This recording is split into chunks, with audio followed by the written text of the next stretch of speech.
Play it patiently. You got plenty of point percentage. There's the engage. There's the ult. 95%. There's the beat layering on top. Will Chio get the beat in time? Chio will not get the beat on time. They need, I think, 3 fights here to win in a row. Crazy Raccoon. It's doable. They have the ult.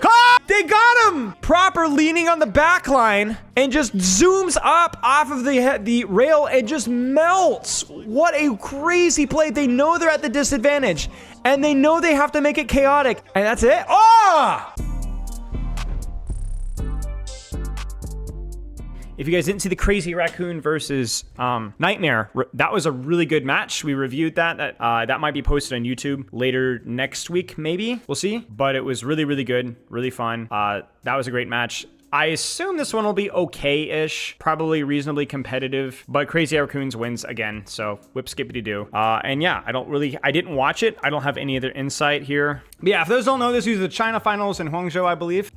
Crazy Raccoon is the clear favorite here. Falcons have done well as well. They're always like the #2 guys, occasionally coming out on top. Nightmare, American organization, American team, with a couple of European players put off a big upset. Actually knocked down Crazy Raccoon to the lower bracket. Huge match, was really fun. I think Crazy Raccoon definitely fumbled the bag, but I actually think it was Nightmare also playing well, which was fun to watch. It's not as fun when a team just majorly fumbles the bag repeatedly, and that's the only reason they lost, but I do think Nightmare punched up as well. Main thing that Crazy Raccoon screwed up is the soldier stuff from Lip, a couple of maps where they fumbled the bag with ults, and honestly, I think the biggest thing from the Nightmare versus Crazy Raccoon was Route 66, if you guys remember that one. They got baited into a Kiri Lucio mirror. And, you know, they're fine in those characters, but there's in no world do you not play to your strengths with Ana Brigitte. They startled a little bit of the attack with Ana Brigitte, and then honestly looked like they lost all faith in the characters and tried to mirror Kiriko Lucio, and it didn't work, which was just really questionable. I assume Crazy Raccoon bans... Okay, no, Falcons bans first. They ban Orisa, who's probably pretty good on this map. And they do so because Orisa's probably considered the easiest counter to Mauga at the professional level, because Kiri Lucio Orisa is pretty good. And then that allows Falcons to force Mauga. Mauga is not oppressively strong, but Falcons are really good at Mauga. And the problem with Mauga is that he counters Ram, and then you ban Orisa, and because it's a very congested map, Dive isn't necessarily good enough to beat it. Now, I would be curious to see how Winston Kiriko Lucio would function on this. I think there is just enough space if you're running a flyer to make Winston work here, but clearly it's not good enough for sure. D.Va could work. I do think D.Va could work here. You're 100% right. It might just be that the Crazy Raccoons don't have the hero pool for that with Junbin in, and are more confident on having him in. I honestly don't know. But yeah, on paper, D.Va could work here. On paper, maybe Winston could work here. And on paper, you could have Ryan meta, but I don't think Ryan is strong enough and or has been relevant enough for a long time. So you're not likely to see him. Yeah, so Mauga is trash, but this is like the perfect situation, the perfect map, the perfect ban. Yeah, okay. And then you're going to have Flyer, because Pharah's good here. Pharah's Sojourn's good here. These are characters with vertical mobility. And good poke. Kiriko Lucio. Juno's interesting. Juno is, I guess, just... I don't know. It's kind of weird, to be honest with you. It's different for sure. It means that you can kind of still get the speed for your Mauga rush, but then you can instead of just kind of like rushing with your Mauga, you can open up another angle with your Mauga at the same time. It does mean that you probably have like a little bit less direct control up top, because Lucio is really good at directing control up top. But and it also gives you, but it does give you like a pretty big advantage in the cage fight traits, right? So like Juno ult into cage fight is like oppressive because it's a huge damage boost and heal for your Mauga. So there's all sorts of like little weird things you can do with supports. So yeah, Genji ban, which may be why we're seeing Pharah here. That would Genji may advantage Crazy Raccoon here. Yeah, okay, let's take a look here. So like I think with Lucid, they're able to easier force top just because Lucid is a little bit better in that congested space, and Crazy Raccoon's gonna have to open up a little bit more space. Pharah is just really good on this map. Pharah is just really, really freaking good in this map, and she works pretty well with the other comps, so. High ground control for Stalker. How's the volume, chat? Is okay? Should be just very subtle. Cardiac push from main. There's the speed ring. They're using that less so to kill people and more so to get out of the choke. And notice that they also utilize that to get their Pharah out of the choke. So they're actually able to set up a lane for their hit scan and their Pharah off of that. Now they catch Shu afterwards. I don't know what happened there. That was a really nice slam from Han, but honestly. But that was like a pretty decent attempt at a retake there from Crazy Raccoon. They push out on main, they spread wide, and it just wasn't enough. And he even freaking got the crit slam in the Kiriko there. And he almost died too. Volume's good? Okay. Find a different tank for Russia Brawl. I agree. I agree. The problem is that Mauga was good for so freaking long, like actually good for so freaking long at this level that people just have like echoes. Like they just don't have experience playing. Like really, there are 3 tanks that have been good in short ranges for a long time. Orisa, Ram, Mauga. Mauga beats Ram pretty convincingly. Orisa can beat Mauga in some maps, but she's very slow at like the push-pull. So she kind of requires herself, she kind of needs to be overtuned a little bit to be played, more so than the other 2. And that's pretty much it, you know? So it's just like, you have this like perfect little toxic microcosm, you know? He's checking that far off flank, you know? He's like, where's he saying? Where's he saying on that far off? There's the angle there. Farah's getting the spam over the top. They're able to get the Mauga underneath. I really like the pincer setup. Like, look at the Falcons setup here, you know? It's Mauga meta, so it's really boring. It's about some aspects, but the setups are still really creative. Like, look at this. You got an off-angle Mauga. You got Kiriko and his Sojourn on the right, or on the main. Proper is kind of holding main, and Chi was helping stuff left, I believe. I'm honestly not sure. Like, there is a proper dive set. The bitrate in this is terrible. You guys seeing this? This is terrible for 1080. I don't know why it's so bad. This is really bad, though. Sorry, I apologize for the quality. This is like the worst I've seen in a long... Look at that. That is horrible. Why is this so bad? Must pick on Sojourn is just because she has a lot of speed and mobility and off-angle potential. Tracer's not very good versus Mauga and a lot of the supports that are meta right now. And then Genji would have been okay, but Genji got banned. No, it's not about premium YouTube. Look, this is the highest quality there is. Yeah, this looks terrible. So anyway, okay. So they're going to go for a little bit of a push off of the Juno. And they catch Heesang at the same time. Wow, they actually traded. Fielder coming up on Kitsune. Fielder gets caught. I don't know. What was Fielder doing? Fielder gets caught going. I think Fielder went in after Proper or something. Or maybe tried to TP to top. I think that he tried to go up with Proper here, maybe. I otherwise don't know how he got there. Or no, yeah, he was kind of up there and got stuck without TP and then just freaking gets smoked. That's a goof. Slides in. Oh no. Help him out. He runs around the Rosie, dies anyway. But I think they're going to be okay here. Okay, so retake here. Yeah, this quality was just horrific. Flip from Crazy Raccoon, holding off angles. Falcons takes the angle. They'll probably Kitsune on point or Sojourn ult. Probably Kitsune first. Yep, they Kitsune first. Angle from Pharah forcing out a lot of resources. They're going to Sojourn ult to kind of... And the Sojourn ult's more to prevent the Pharah from getting any more damage because as you can see, that angle from Pharah hurts so freaking much. So they actually Kitsune, Pharah is still punishing, and then they use the Sojourn ult to contest the Pharah. The problem is that Pharahs are kind of on islands on this because there isn't really like...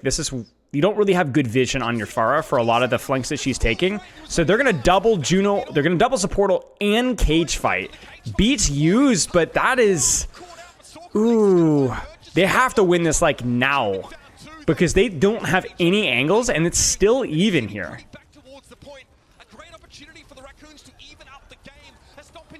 Yeah, that was really messy right there. So basically, they just cheated. They're like, oh, frick, we've messed up. Let's just run it down mid. And you guys kind of saw the power of the Kitsune Juno ult combo. They could have actually almost avoided that Falcons. They got really close to it, where just Hanmin just gets destroyed. Like, it's damage boost and a faster firing Mauga. You can't win that.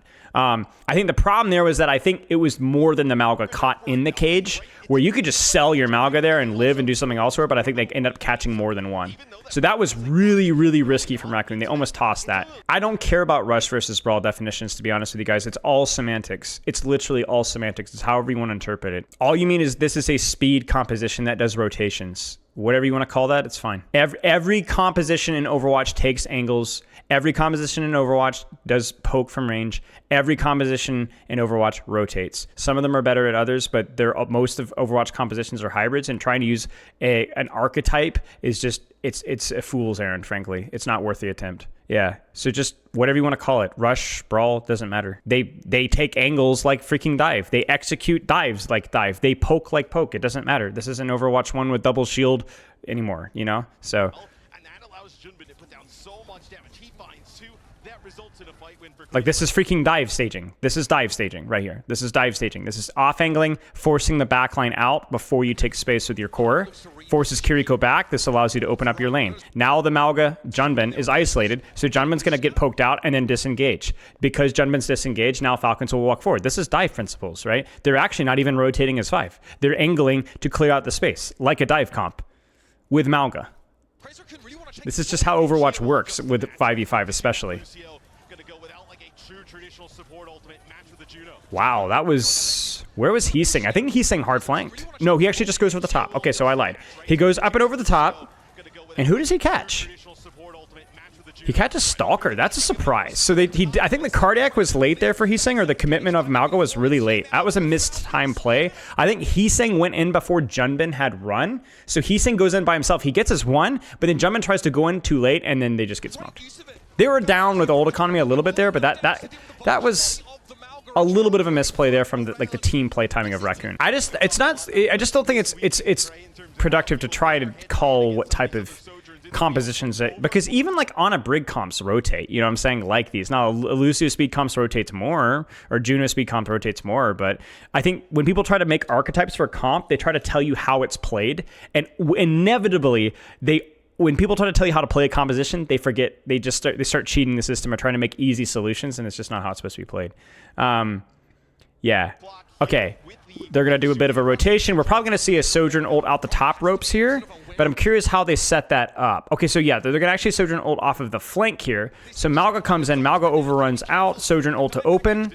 And notice why Mauga did this. Mauga did this to pull Hanbin off of the choke, so that there isn't an opportunity if they had a support ult to just 3-2-1 and stomp the Sojourn ult. So he opens up the angle, pulls Mauga back, creates space for Sojourn. Sojourn is able to get the poke. Sojourn gets the poke. Sojourn focuses the Pharah out, clears the Pharah angle, clears the Mauga angle, and now they walk into point. So then he's able to slide now because cooldowns have already been used from Falcon. So even if they commit here, we can peel this guy out, no problem.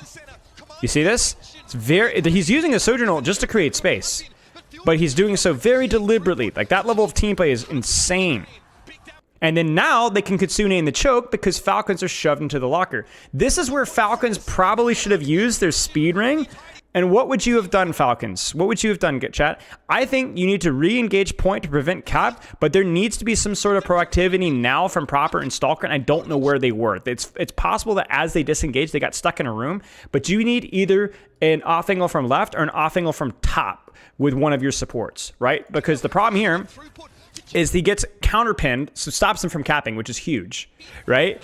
And then they Kitsune, but they've used their cooldown, so there's nowhere to go.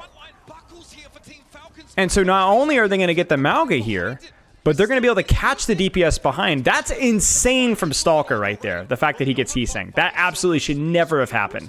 But that's a phenomenal play. But you can see it. Like, they shove them into the locker and then set it on fire. And that's exactly what happens.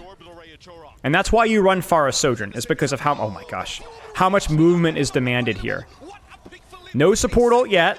Juno ult comes in just in time to keep Junbin up. And that's it. Really, really well played by Raccoon the last couple of... Honestly, this last, like, 45 seconds has been super fluid in terms of how they retook the point, how they held the point. It was really well done. The key thing is you can see it at the pro level. How does a Mauga position short range off angles, short range angle? How does a Pharah position verticality? How does a Sojourn position wide angles, right? They play in the positions on the maps that play to their character's strengths.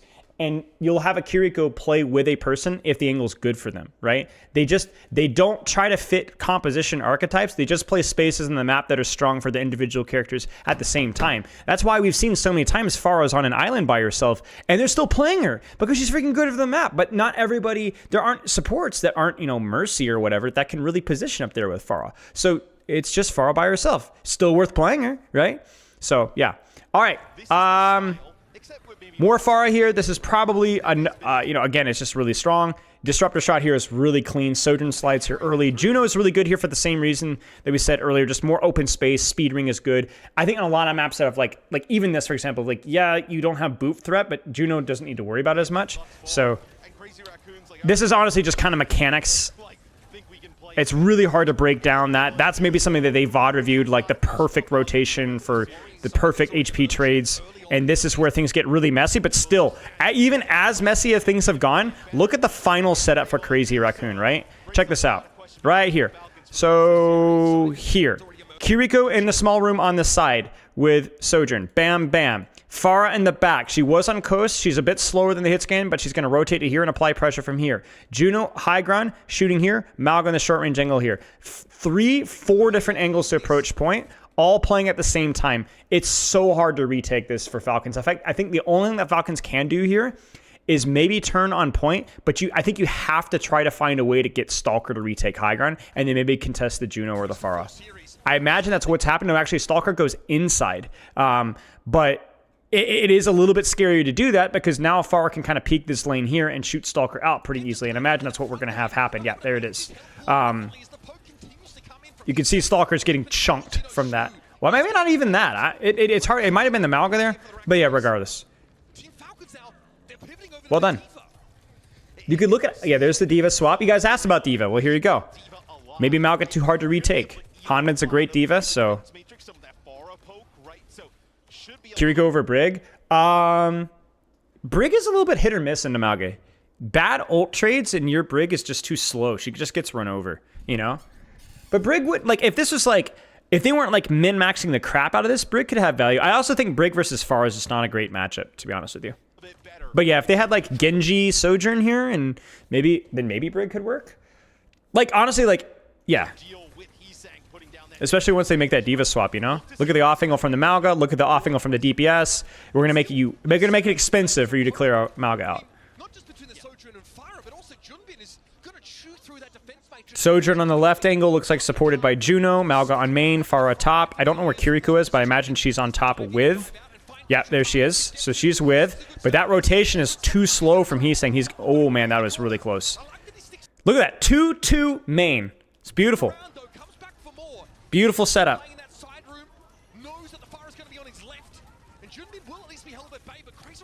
Junbin's literally on the back line. Junbin's literally on the flank, my friends. That's crazy. So he just goes to point to stall. Cardiacs to get himself out. Kitsune is used. And then they're going to respond with Kitsune here. Is it in time? It's not. Barrage is used. That's actually pretty big for proper. 1-for-1 and shutting down the opener of the Kitsune is totally worth. And then Stalker gets Cho wrong. Oh, wow. Huge D.Va value there. And they got their support all, like, Crazy Raccoon just didn't get the Kitsune in time.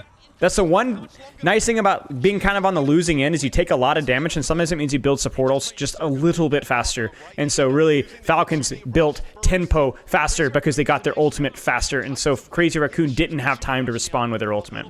I don't think Mauga will get nerfed too much anymore. I don't think you really can. Because we've now gotten to the point where Mauga is being played more now for his freaking overrun. His run. It's not even his cardiac anymore.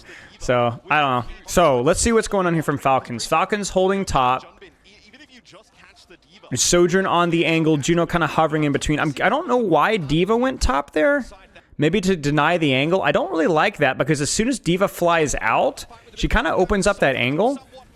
Lip super deep. Junbin cage fights, but I don't know if he caught anybody. It's still useful because, yeah, so then they're going to Juno ult on main and the proper gets caught in the rotations. You're seeing Pharah's die a lot first because she's just somehow the slowest person in terms of how aggressive that she is. And there's the Pharah trade.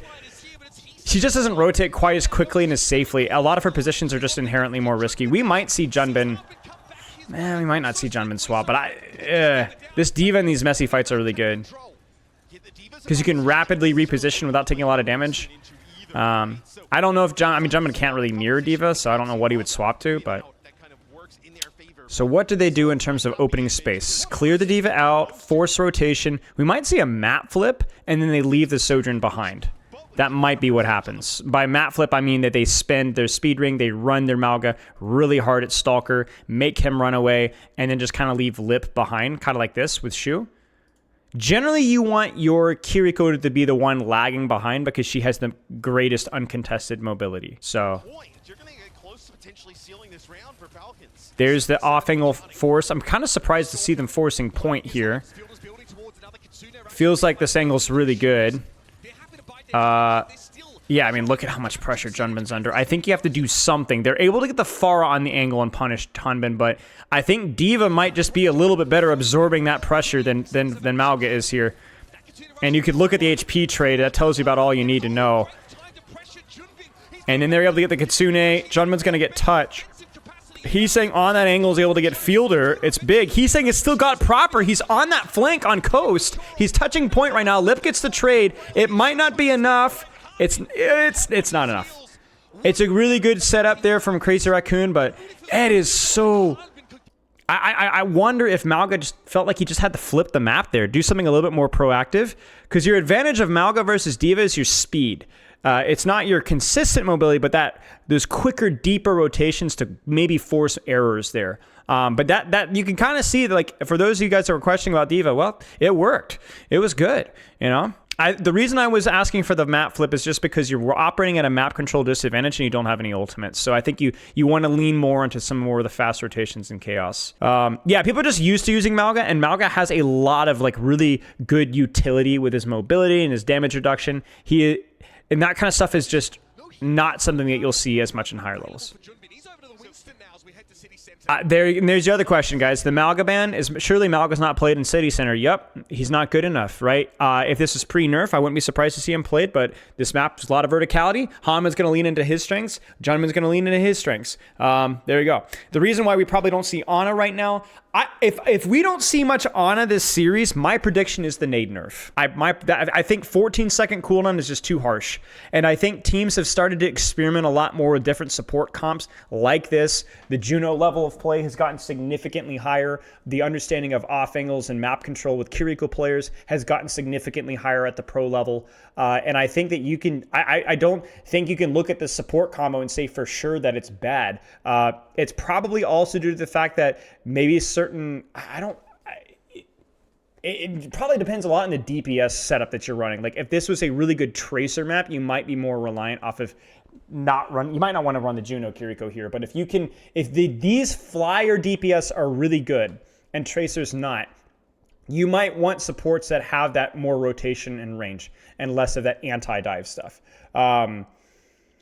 Yeah, so yeah, Mauga's diving foot now. Yeah, which is why if you guys watch though, so far this has been fairly fun to watch, right? So yeah, it's 14 seconds. So I will spoil it and say you won't see much Ana. Yeah, it doesn't surprise me. So yeah, makes sense. Okay, this one's close. I definitely favor the Winston here by just a little bit, but it's going to be close. It's going to be really close. And the reason I favor the Winston just a little bit more is I think you have a character that has just more punching power onto whether it's either Sojourn, Kiriko, or whatever, and obviously better ult trade. So yeah. Yeah, you look at that aggressive high ground control. If he gets up top, bubble on that choke there just means it's so hard to retake. So actually, it looks like they were contesting it, but the D.Va's already, or the DPS have already rotated out.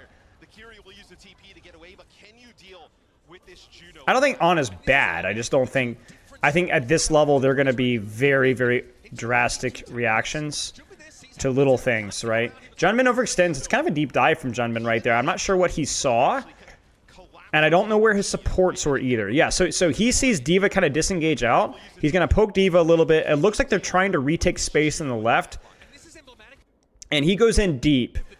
And the bubble, he just doesn't really get the bubble dance the D.Va very much. So, like, optimally, you'd like to be able to bubble dance the missiles.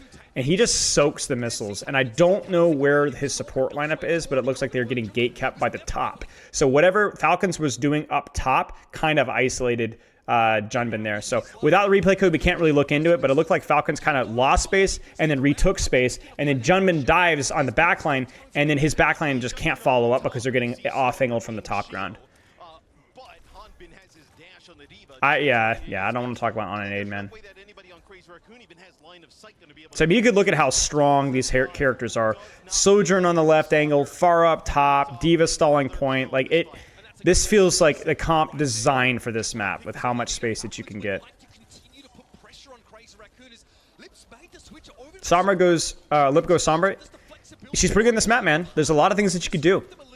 Sojourn's good here too, but Sombra's great. Verticality, mid-range, short-range, good ult economy, good matchup versus these characters. Very broad map, relevant health packs, and obviously, I don't know how good he is at rework Sombra, but Lip is the greatest Sombra of all time historically. And if anyone can figure out Sombra, he can do it. So he'll play very similar to how he played on Sojourn in some situations, which is kind of off angle and poke for extended periods of time. He's a little bit worse at that. And in situational, they go for big burst value, right? Whether like he might come around here, hack the Juno, throw a virus, disengage, or just hold it depending on the situation. Juno, like the verticality of Sombra is her strongest perk in comparison to something like a Tracer. And you can kind of see it here, right? Just kind of off angle, play it patiently, look for opportunities. And he's saying it's deep. He's saying it's so deep. This is like, he's on the opposite side of their spawn. There's the hack right there. Hanman sees an angle, commits, but gets hacked out as he's trying to disengage it. It is so hard to see what's going on right now because they've literally flipped the maps on each other. So basically from a macro perspective, this is extremely satisfying if you can slow it down, but you can't. The good news is that for viewers, it's really fun because you get to see a bunch of DPS doing crazy stuff. Ooh, he's able to get out. That's huge. Juno ult barrage. Gets his one. Sombra on the back line. Support ults are live, which really hurts Lip's lethality. Junman's just going to get his trade and then primal. Choran goes Moira, then Lucio. This is just to get back faster. Ah! That was a cheek clincher right there. Yeah, you guys saw that, right? That was way too close. Oh no, Jumpman dies? Yeah, they just never built their combos. They lost first fight too quickly. Junman dying that quickly in isolation meant that Crazy Raccoon was in the hole for ults, and they never even built that second DPS ultimate, man. That's rough. Falcons earns it. Falcons earns it. Falcons is able to force the Mauga stuff and their counter Mauga stuff when and where they can, and they're able to squeeze it out. Good stuff. Okay.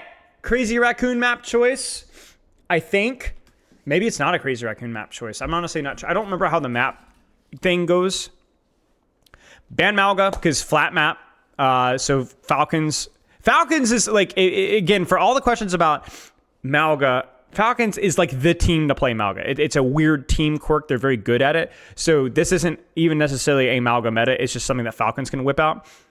Okay, so loser. So they actually pick a Mauga map. So this is smart.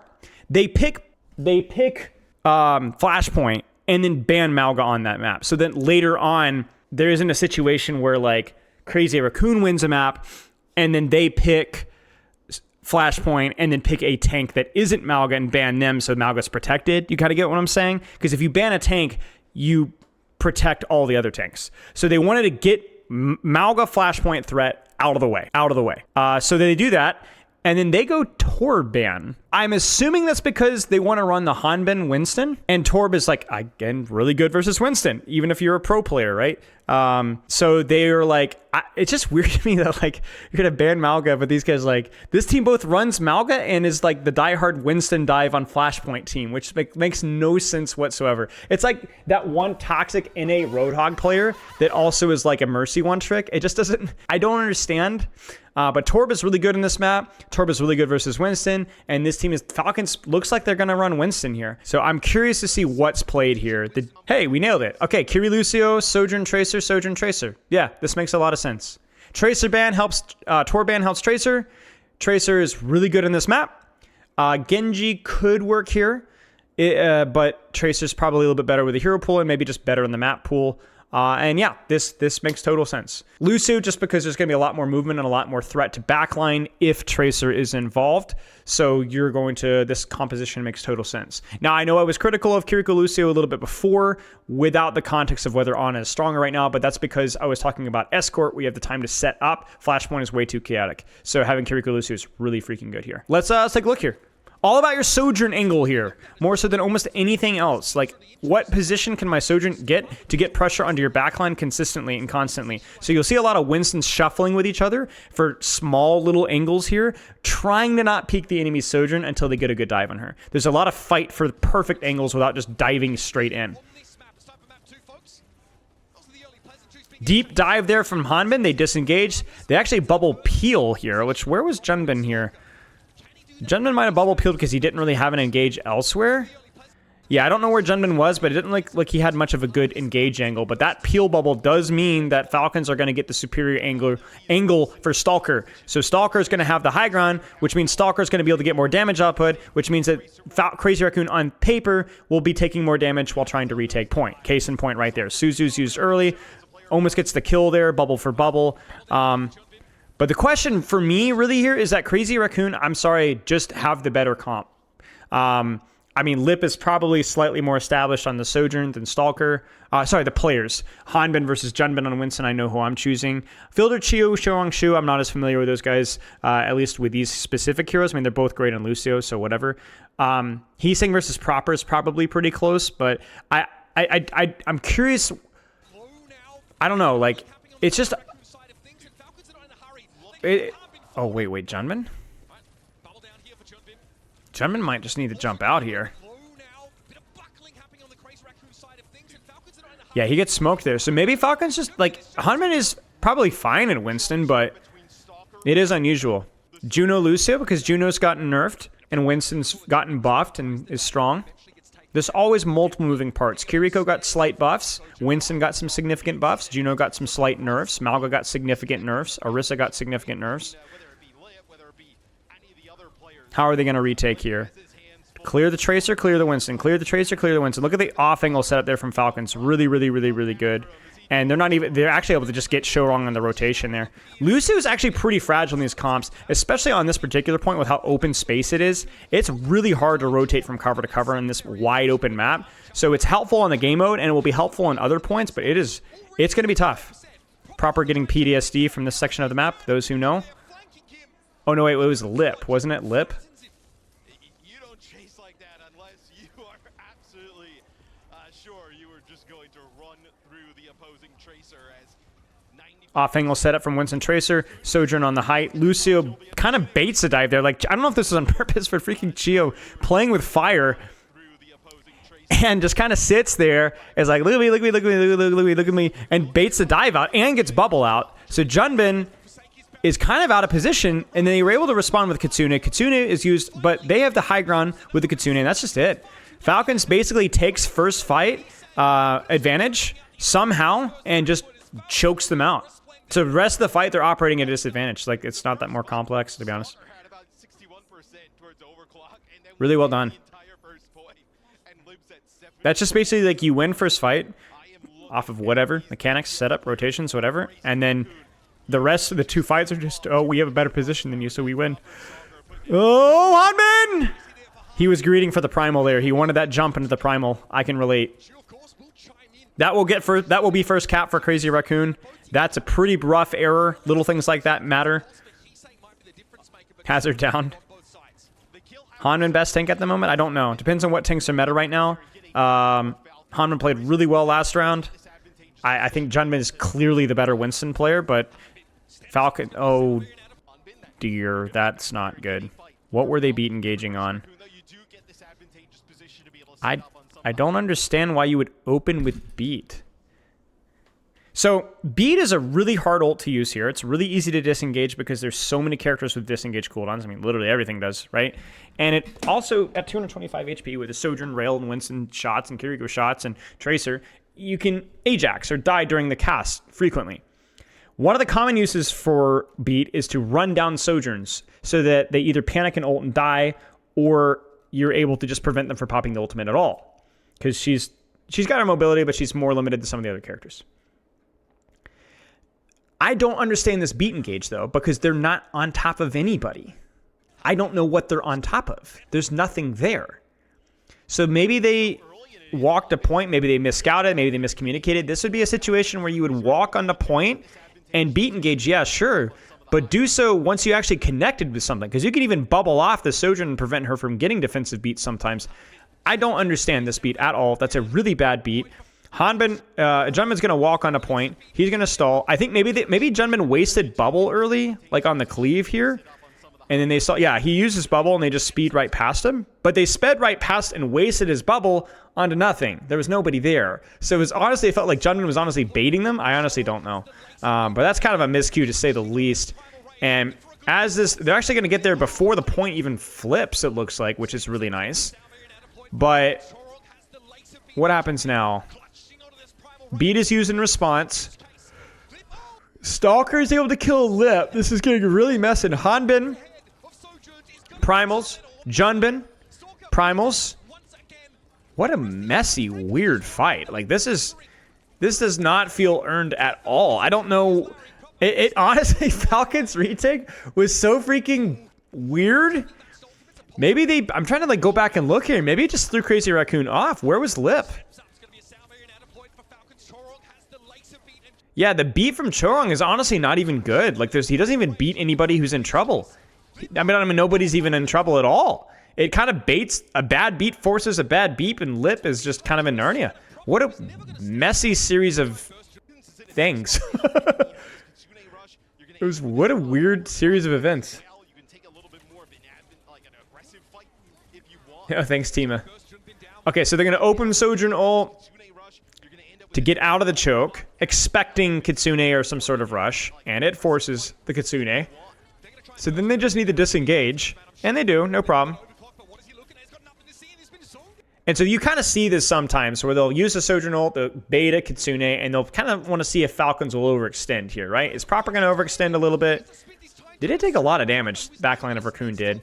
But that's a fine trade. And you're just, again, waiting for them to overstep. And kind of exactly what happens there. And at the same time, you've got Heeseng sneaking around and backcapping, applying point pressure. So then they're looking in two different directions. It's like, you kind of get that feeling. So even if Heeseng dies here, and he probably will, he's the one that helped them win that fight and cap the point, no problem. And as long as they get one more trade, they need to get a trade here. They need to get a trade here. Okay, then Heeseng will have plenty of time to come back to point, no problem. That was pretty well played there from Crazy Raccoon. That was a good fight plan. This is a challenge. You can't just set up. The setup has to be within the context of what you're trying to do. Like for here, Heeseng goes on a far deeper flank than you're used to seeing Tracers go. You're not used to flanking super hard here versus a Kiriko Lucio backline because you can't really assassinate them very quickly.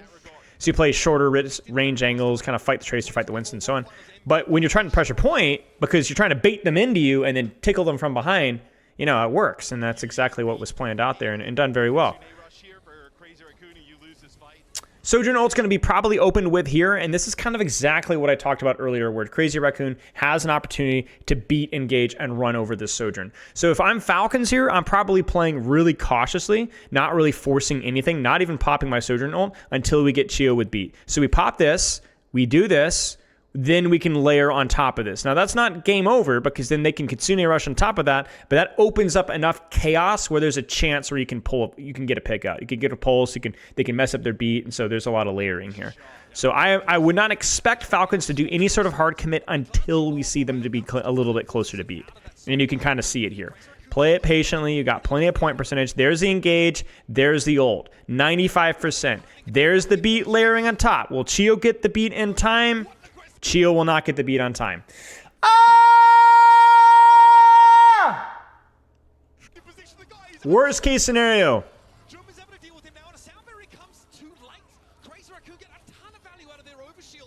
You have to get that timing right. You cannot afford to get that timing right. Or wrong.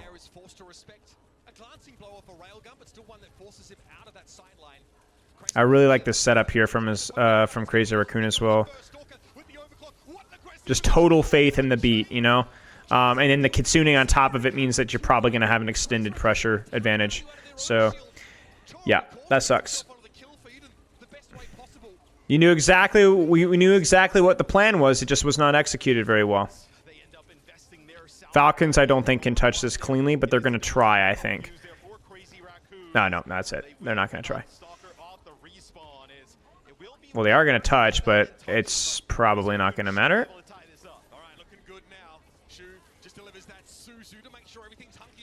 Double Kiriko is probably the reason why we're seeing more, or double TP, excuse me, is probably the number one reason why we're seeing more Kiriko. That plus, you know, actually, the on and nerf is irrelevant on this map, but yeah. Okay. Primal, Soj ult. Kiriko, Primal. Let's see what this rotation looks like. I'd be surprised if they walk down the corridor of pain. I wouldn't be surprised if they actually push them this way with Sojourn ult, because this is a really, really scary space to be up against a Sojourn ult. You know, if you're Falcons, you're kind of thinking about going towards point, and you're like, oh, what's this little rat doing behind us? And that's a rat with a Sojourn ult, and this is really freaking good. Like, you could see it here. They're trying to catch them in a rotation. So they're actually pincering them from 2 angles. Like, Falcons don't think they're going to fight them here. It's like, oh, we're going to go to point, we're going to play. No. All of a sudden, so this is huge potential. It's a shame that we don't have ult yet, because an ult here, I think, just wins you the fight. He might still pop it. Yeah, they're still going to pop it. And he focuses down the Kiriko. Good shot from Stalker, though. So these are actually really good trades from Falcon. They really had no business doing. Things get really messy there for a second, and losing this fight would be crippling from Crazy Raccoon, because you had a really nice setup, and you gambled a little bit there with your fight plan, and yeah, they're going to win it out. So that shot from Stalker, those shots from Stalker were massive. Massive. So that was really, that's a huge fight win for Falcons. People are calling me a doomer. Who's calling me a doomer? I'm not a doomer. I'm the opposite of a doomer. Okay, so what do you do if you're Crazy Raccoon here? You're probably just gonna kind of play it patiently for your ults, because you have a window here, right? So they'll have Kitsune here, and so at the very least we'll have like neutral ult trade, which is not terrible, but yeah, we'll have to wait and see.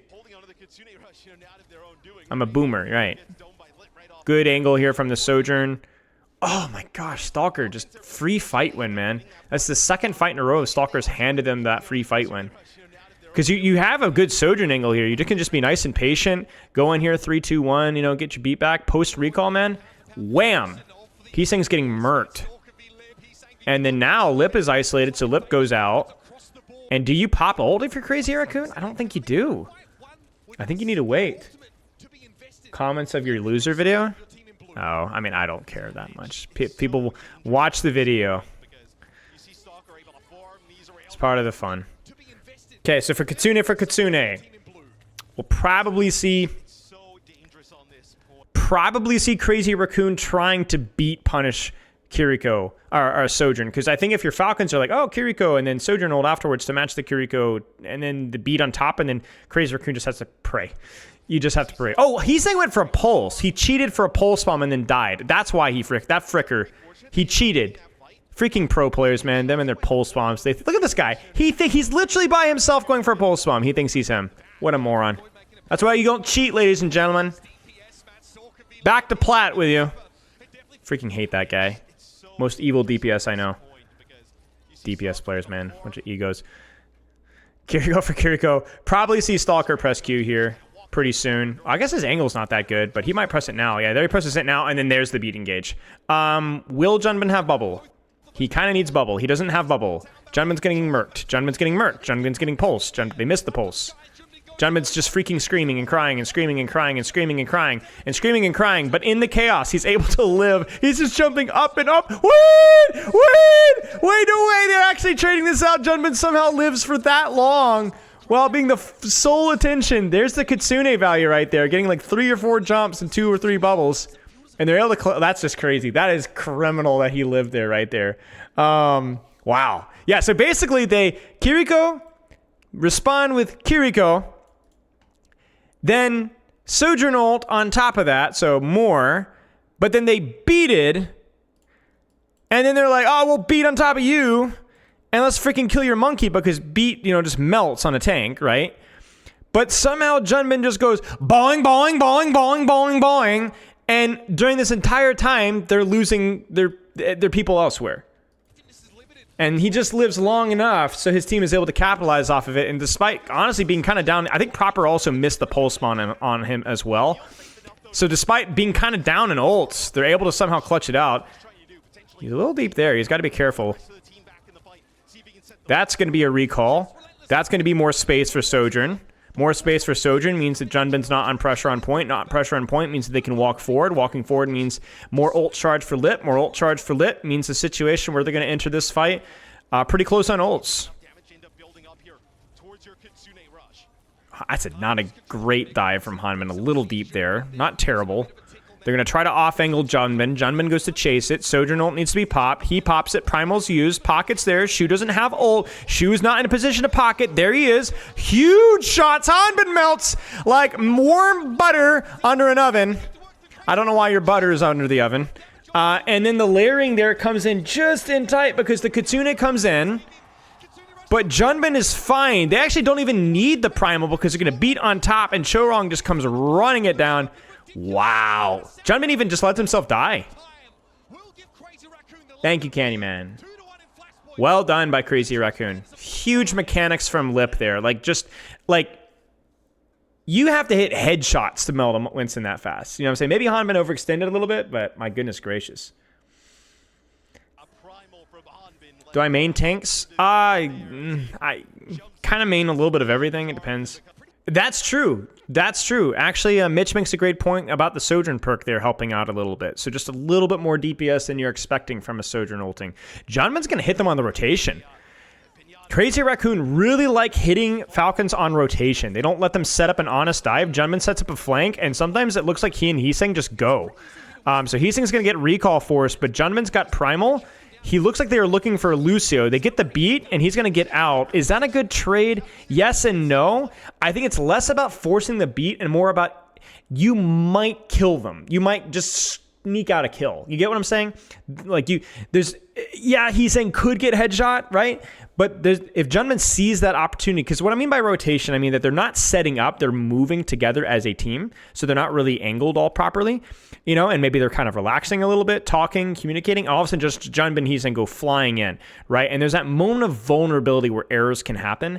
And so worst case scenario, okay, yeah, you get 1 for 1, and case in point, right? What is Chio doing? He's trying to push post beat, but the problem is it's post beat. And so Chio gets caught napping, and he's freaking dead. And as long as Shu and Chorong don't fumble the bag, and they don't, Proper misses another pulse bomb. And that should be it. I like the Kitsune as well, just to guarantee the fight win. Don't need to take any unnecessary risks. Nice shot, Lip. So then we're going to kind of angle max this fight, I think, because they don't have the Sojourn ult. So they're going to try to really mark out space. So they don't really have any sort of ult fight, a lot of trading back and forth. So they're going to spread their wings and flap their wings. You know what I'm saying? They're going to fly to the moon. And you're going to really focus on see if we can catch Tracer post recall. See if we can catch their Sojourn messed up. We're going to see if we can I don't know where Hanbin is, but Hanbin's getting freaking murked. And I predict it's something, maybe he got pulsed. Yeah, see, he extends here scouting and gets freaking pulse bomb just while staging. And that right there, I mean, he's literally 25, 30 HP right there. And that causes chaos. Chaos means that Stalker has to pull the ult early. Stalker pulling the ult early means that if Junman plays his life, well, what the frick is Junman doing? Wow, wait, what? They don't disengage, they go in? He goes in. They go in. What? They get the trade. What? He's stuck in a corner and he just goes in. What? No, Spilo thinks about what? So that was a really weird decision there from Junman, but they almost pulled it off. Probably the better play is just to full disengage. I don't know what the status of their CDs were, but they had jump, they had bubble. That's pretty much all you need to disengage most ultimates. Spilo's guilty of mini sins, yes. What is the setup here? This is actually a great shot. So look at this right here. This looks like a Kitsune rush on the transition, and it looks like they know it. It looks like they know it. Look at how the backline's positioned. Sojourn has the angle, but they want the pincer here with the push, and Junman's like, yeah, I know what you want to do. We don't have anything. Come on, hit me. I know we want to hit me. So they amp in. They jump bubble. Junman's going to kind of ego his angle because he has Primal. Lip actually goes in. They try to flip the map, it looks like. They actually flip the freaking map. Chat, they flip the map. They actually go in. They go through the Kiriko ult. They went right down in the middle. Grumpy Monk, thank you for the more gifted subs. It's Epic Pin, Neighborhood Karen. Thank you for the gifted subs, dude. I appreciate it. Yeah, so they just kind of ran through the Kiriko ult. So they go through and they're like, ha ha ha, we're here no longer. Zoom. I think some of Crazy Raccoon backed up. Maybe Chorong backed up because Chorong can't teleport, but Yeah, they just ran it. They just flipped the map. And that's clearly Kiriko Pocket right there. Recall Force means that he should be able to live. Beat's used. Pulse is used. Misses again. Beat Primal stuff is messy. And this is where mechanics matter, right? And that's where you... Oh, man, it's going to be close. Lip.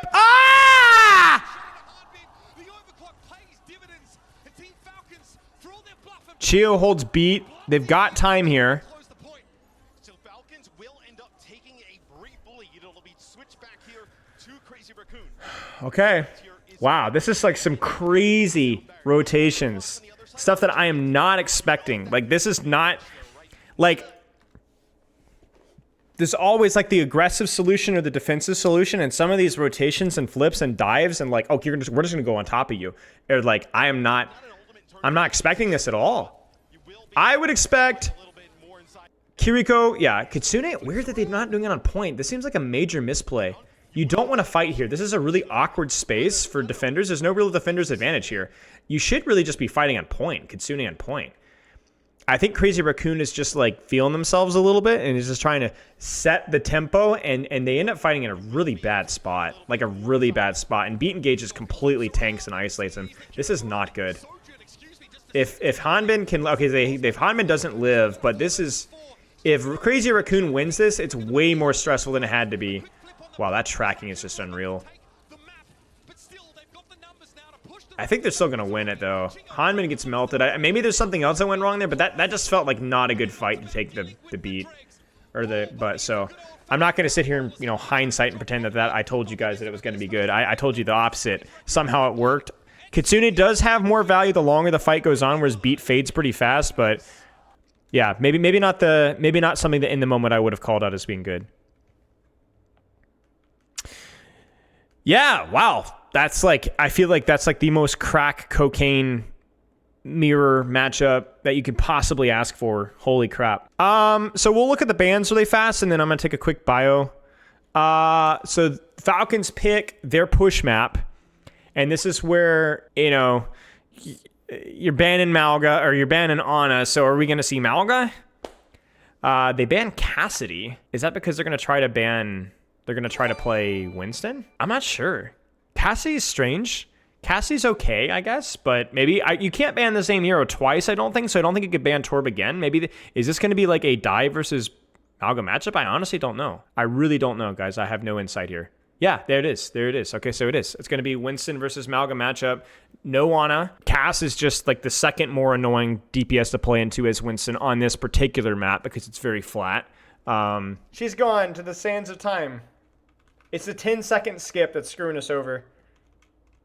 Maybe it's here. It must be here. It's like crowd cam, player cam. Yeah, see? How come you guys don't make signs like that for me? You know? Frick you guys. What would you do with Spilo? Strong, perfect, invincible, legendary, obsequious. Sucky, poop, indefensible, lame, and odd. Spilo's torsos were lining up with that guy's head. Wait, I'm tilting. I gotta... No, the subscription thing has to go away. Hey, look at this loser.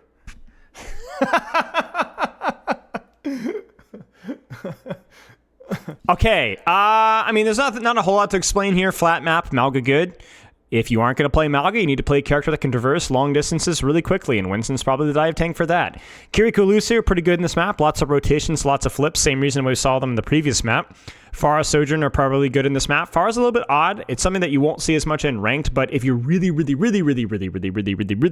at the verticality, as he's saying is, you're going to do just fine with him. On the flip side, Falcons kind of have a similar idea, but they're playing Genji instead, which is probably, I don't know, man. Like, Pharah wouldn't feel great versus the Winston with the amount of movement. Like, she might get isolated with how many rotations there are. Remember, we kind of saw her being isolated more, and that was before we saw Winston and Kiriko Lucio.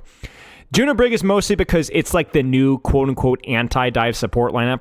You can have full pocket on your supports. If you can pocket your Juno to keep her away, she can really help out your Mauga. She can really... I wouldn't be surprised if we didn't see any major swaps here, except maybe some of the DPS, but yeah. Yeah, but overall, I think this is going to be pretty close. Let's see. On paper, this should be pretty close. both playing to their strengths with their support and tank and DPS lineup. Honestly, if you really think about it, like the proper Stalker, he's saying Lip, the differences in the hero pool are really small. Like these guys are really good at a lot of the same heroes. So Pharo, I mean, look at the damage from Pharo already. I mean, look at that. That spam to that choke, using that verticality, so good. Good disruptor shot, bubble choking him out. They're using that bubble so they can hold that angle for his DPS, which then allows his DPS to shoot Hanbin, which then forces Hanbin out. So, and this is kind of what I was talking about, the positioning aspect of Pharah that you can really leverage a lot here. And we're going to probably see a shuffle back and forth until somebody makes a crucial error. We probably won't stall until we see an ultimate, because this isn't old Colosseo where literally nothing happens. There is more margin for error because there's more, case in point, right? They're able to clear out that right angle. I don't know where Stalker was. This is kind of the downside of the Genji, is in this particular neutral, he just feels kind of useless at this range. So you can kind of lean your Genji up on the jump pad, but even then there's still like this 15-meter distance between you and the enemy team. And so if you can't get your Genji here, then he can't really do anything.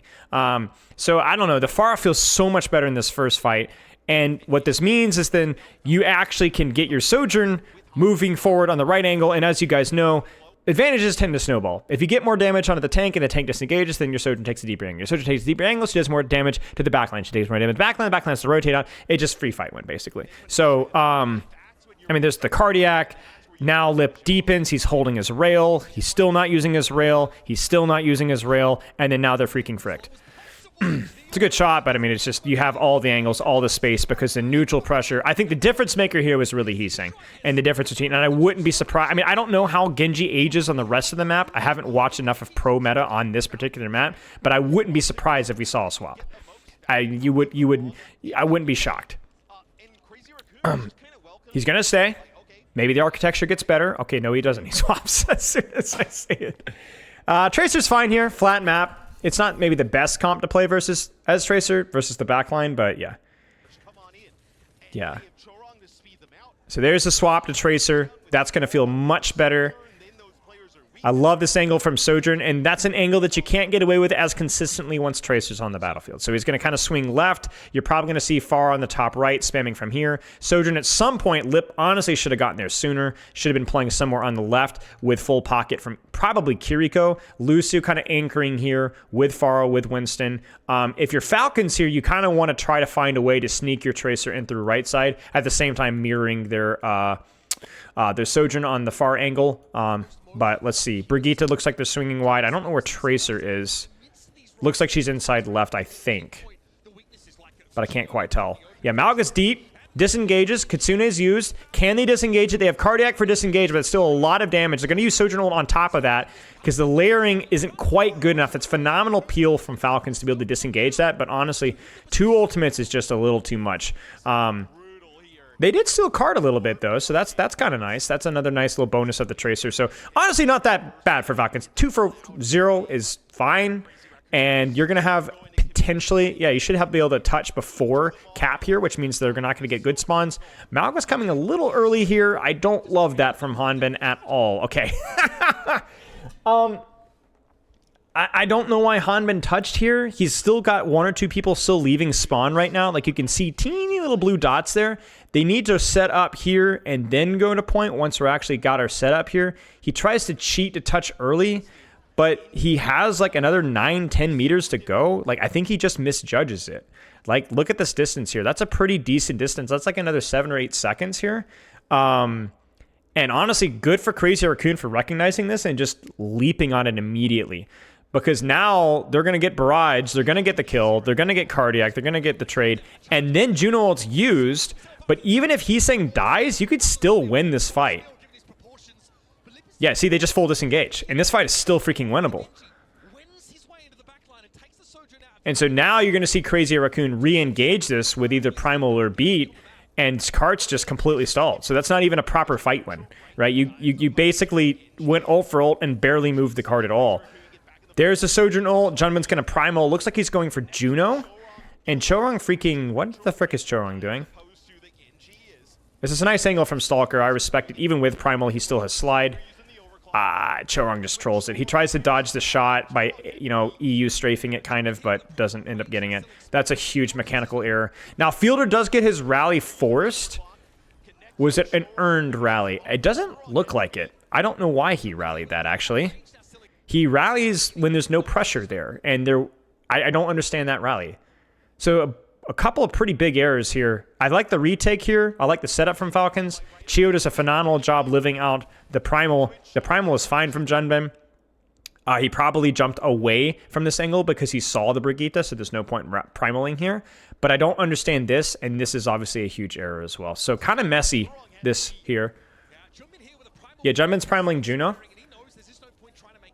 And then as soon as his Lucio dies, he just clears out instead of staggering further.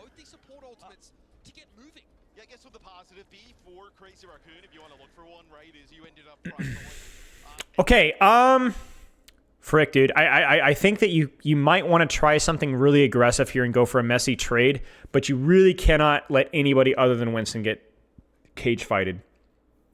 Trying to primal Juno equals GG. Even Koreans can't do it. Yeah, one armor pack and it's just kind of over, you know?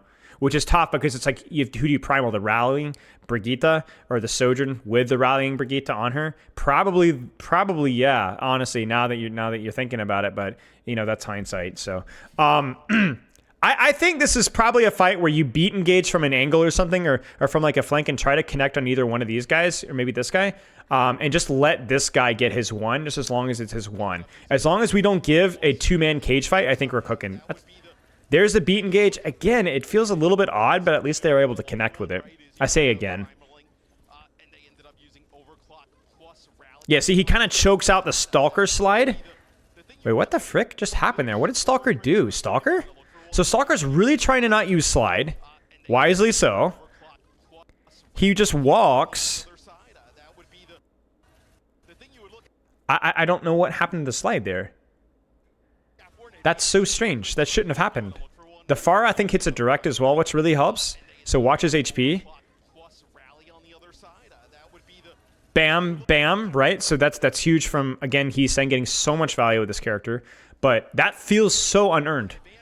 Maybe that's why he got directed, is that he just didn't think he was under any serious danger. Nice shots. Holy crap. There's the cage fight, but as predicted, I think he only got one. No, he got nobody. He actually got nobody. Huge. That's huge. Yeah, you can't jump pack damage on Juno, and one armor pack is often good enough to compensate for a lot of the damage.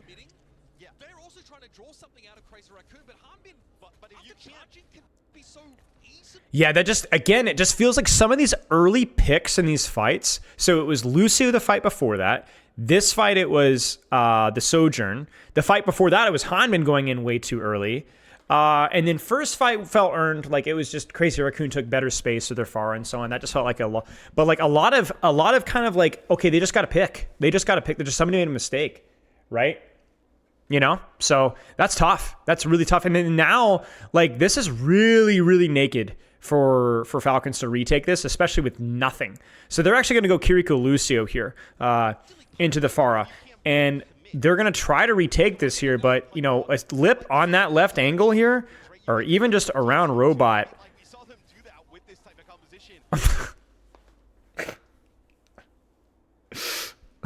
It happens again! Where's Chorong?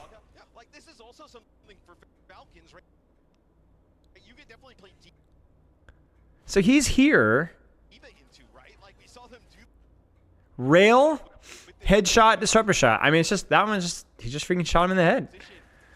And that's it. Do they Kitsune? They do Kitsune. Pulse is missed. They catch Chio. And I guess Falcons gets a little bit too hubristical. And thinks that their man advantage counts too much and then just get folded over backwards. What a weird map so far. Has Proper hit a pulse bomb? This map or the map before? He might have hit one. The second map. Omega gets 2 hearts. These fights are so fast too. Falcons are folding so quickly that you're not even getting old economy here. What are they doing? They're trying to flip the map onto a dive on backline? But but it's really weirdly set up. Like, this is really, dude, these setups are so weird. Crazy Raccoon really likes these weird rotations. So they push robot. I think they get cap. Do they get cap? No, they're way past cap. I'm dumb.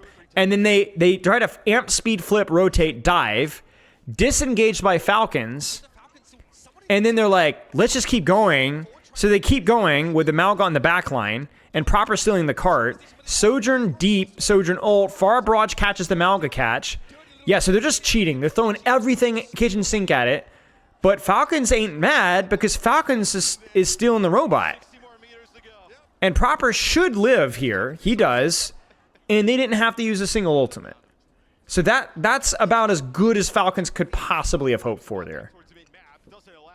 Very difficult to go uphill for Crazy Raccoon for sure, but Falcon's still going to be very happy with that. And now you have the robot. You have your old economy is kind of settled down a little bit. Yeah, Tracer's really good on these maps. So much utility, you know. And then force the Winston out. Let's take some space. You have to be very careful about, you notice that they're very careful to walk in here. I think it's because either Primal or maybe they track a support ult here that they're scared of. So they're very cautious. They're trying to bait. They're trying to wait for their support ult. So we might be here for another 10 seconds or so. Yeah, they're just like, avoid the, yeah. So we're still stalling. We're waiting. Hanman's trying to not take too much damage because the supports can't walk forward. He sees Bubble. Disengage, disengage, disengage. Bubble means my backline's isolated, which means the enemy DPS are going to deepen their angles on me and shoot me out. By the way, if you guys ever see your Winston using Bubble, simply taking a little bit of space, you know, peek your angle a little bit deeper, play a little bit more aggressively. Such a good life hack for ranked. No matter what hero you're playing. And the man. So the Bubble isolates Mauga. Mauga disengages. Mauga's disengaged means that they're able to take space to Pharah. Pharah improves their angle. Pharah angle means that she just... Dude, he's saying it's getting so much freaking work done with this character. I can't tell you guys, like, how... Like, I'm not trying to, like, simp here, but this is not easy. These rotations for this character is not easy. And I'm telling you, it's not just the rotations, but also hitting those shots. It's just really, like, Hottie, how many Pharahs do you know that could do this consistently on this map? You know what I'm saying? Like, all this push-pull, you know what I'm saying? And he hits him during the overclock cast as well. I just now noticed that. And then honestly, you can even use an ult here if you'd like to chase these staggers. They might just walk away. That's just insane. That's just so cheap for Crazy Raccoon to get that. So cheap. And now you can just Kitsune on point, beat, make it messy. Sojourn on the left angle. It looks like this looks like a Primal. I think opening with maybe Kitsune. I don't know. I think what Primal's really good at is messing up value from support ults. So what you do is you use your Primal to prevent this guy or this guy or this guy from sitting inside Sojourn ult or Kiriko and getting value. So it's just like a disruption ultimate, even if you don't get a kill. So we're gonna probably see a deep dive that will be responded with Kitsune, but that's not good enough because he's going to knock you out of it. And so then we're going to have this forces this, but before even this, he's diving deep to set up this. And then Shu's going to pop Kitsune. Hanman has to back up. Hanman, especially without cage fight, he cannot keep that backline busy while Primal's on his backline. So you're going to see Junman pop Primal here, and Kart's just going to keep moving. And then that's going to force beat as well. So a 2-for-2 trade. We're going to see Chorong pop beat on top of that. And then the only way I think Crazy Raccoon loses this is one of two things. Number one, Junman overextends. Number two, if Hanman catches more than one person in cage fight. I don't think Junman got beat, though. So Junman has to be careful. I don't know that he realizes that or not. And they got him. They got him. Oh, he got more than one. So that is not good. And Proper's running roughshod. How many did he get in his cage fight? So Junman doesn't get beat, which is crucial. So he's not able to hold space as aggressively. He always OTP and KR ranked. That makes sense. Yeah, so Hanbin's out. Junman's out. Hanbin's deep. Beat is used. And how many does he get with cage fight? Give me the frame. Give me the frame. Give me the frame. Give me the frame. 1, 2, 3. Oh, not good. Huge cage from Hanbin. Hey, Lunkinator. Spilo, super perfect influential language original. Wow.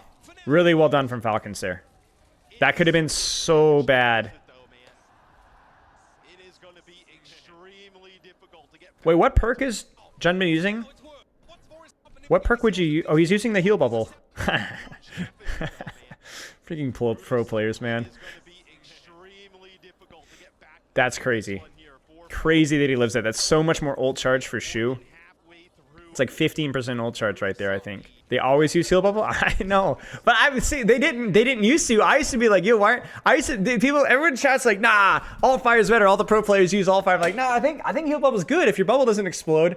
And then all of a sudden the meta just pivots and they go to heal bubble. I'm like, frick me, dude. I can't do this, man. All right, Heesin goes in. Ooh, he gets off-angled. Oh, he tries to cheat. That's a nice little bait there. And there was an angle there either from Kiriko or Sojourn that kind of poked him out from the left side. I think it was Kiriko. Yeah, Fielder on the left gets him.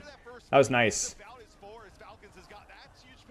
Lip, Junman, they need a pick now. They need it now. There's the proper pulse.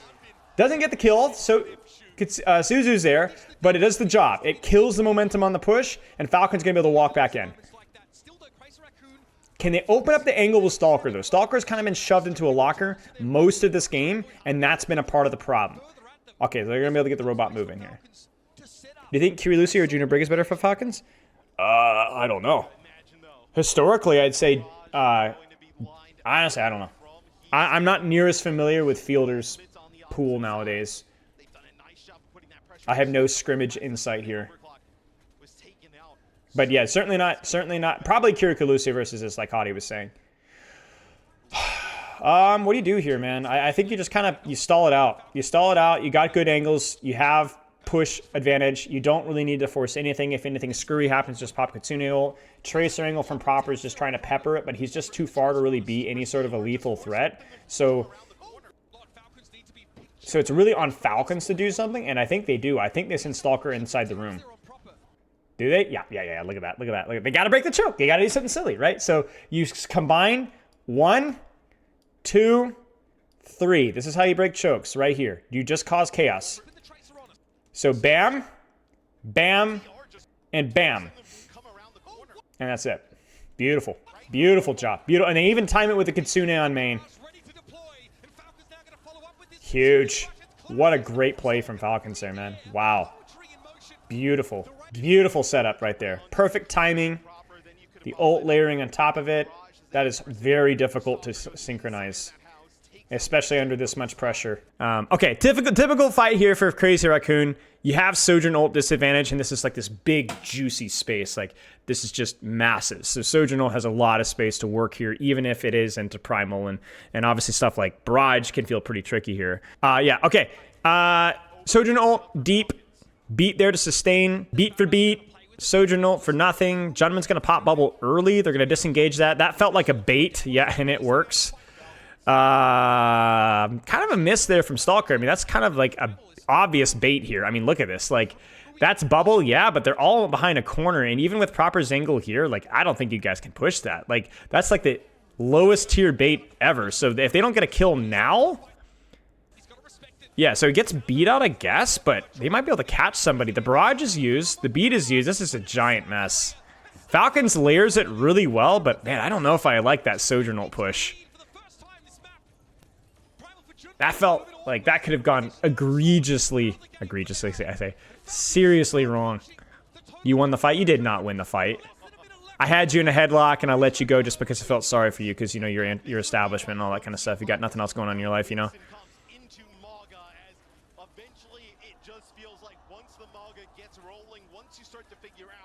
TLDR, Falcons is able to just layer their ultimates better. They pop the ult, they force the ult. The Sojourn ult didn't get any kills, but it did force, I guess, enough isolation to where they're actually able to execute on there. Mauga swap, more of a panic, to be honest with you here. And this part of the map just is not feeling great here. They're going to commit with Cage Fight, catch with Cage Fight, but they're able to suck with the Pharah perk to kill the Kiriko. So what should have been an easy fight win here is getting pretty crazy here. There will be time potentially to touch. Maybe. Yes, plenty of time. I'm dumb. I forget the meterage. So he's just going to touch and recall out, and then, yeah, he's cooking. All right, well, they need, I think, 3 fights here to win in a row. Crazy Raccoon. It's doable. They have the old... Ah! They got him! Proper leaning on the back line. And just zooms up off of the rail and just melts. What a crazy play. They know they're at the disadvantage. And they know they have to make it chaotic. Worst case scenario, you force ults out and loot, but they just freaking punch them in the throat.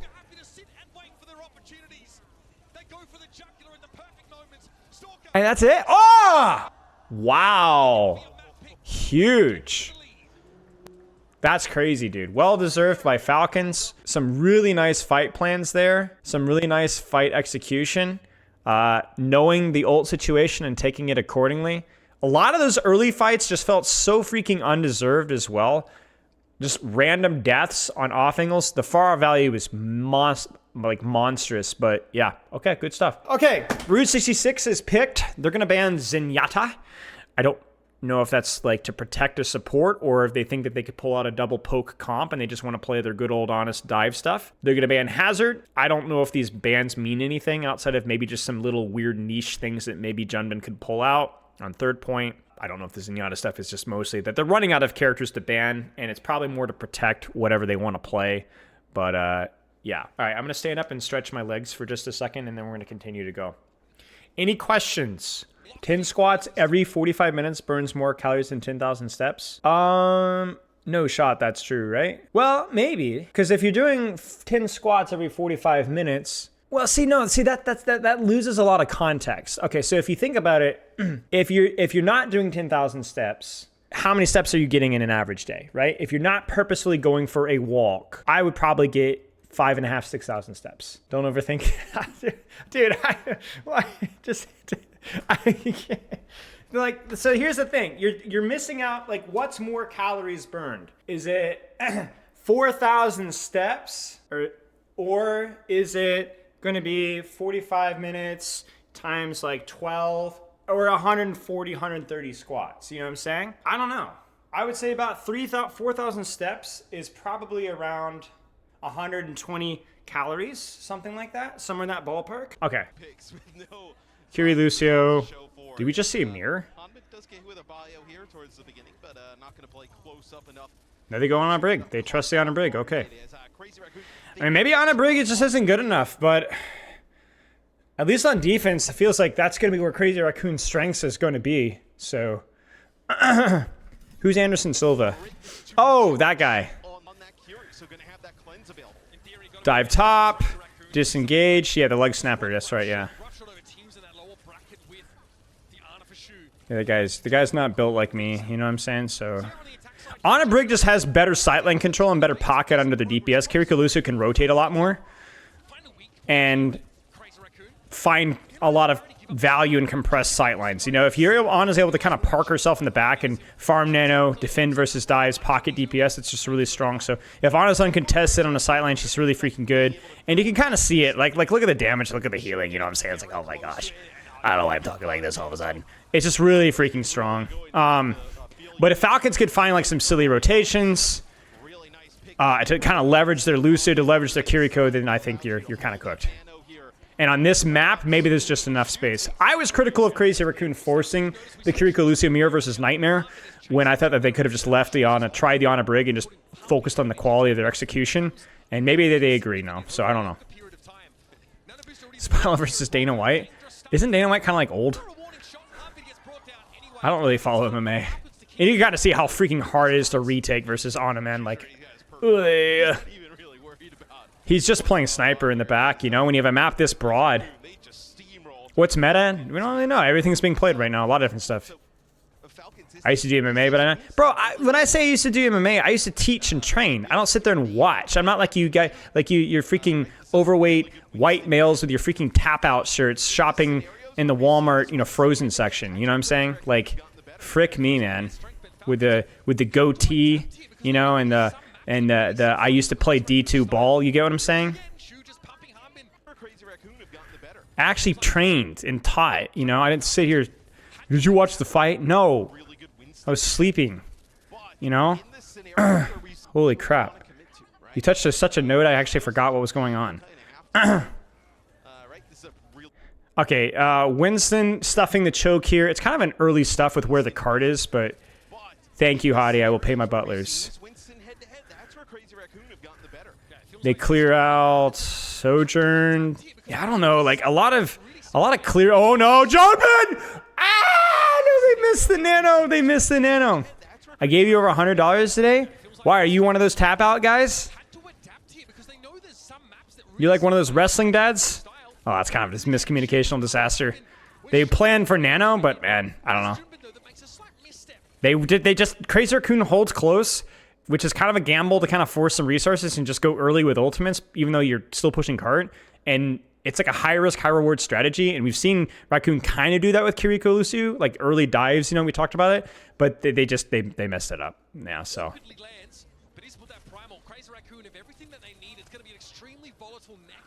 Oh, I talk about UFC. I just don't know anything about UFC, bro. Paul, thank you for the gifted sub. Falcons, you could have actually ended up getting rid of the Winston, right? I mean, that could have been an option here, but There's the shoot, there's the slide, there's the trade. Can they force him? They actually rally catch. That's an early rally. Then they force Kitsune. Can they disengage it? Primal's going to be used. Maybe. No, he actually disengaged it? That's actually crazy. That's actually so valuable. They nano brig. Sojourn ult goes in. Stalker's cheating. Sleep darts miss. Shu is so freaking washed. That guy put him out to pasture.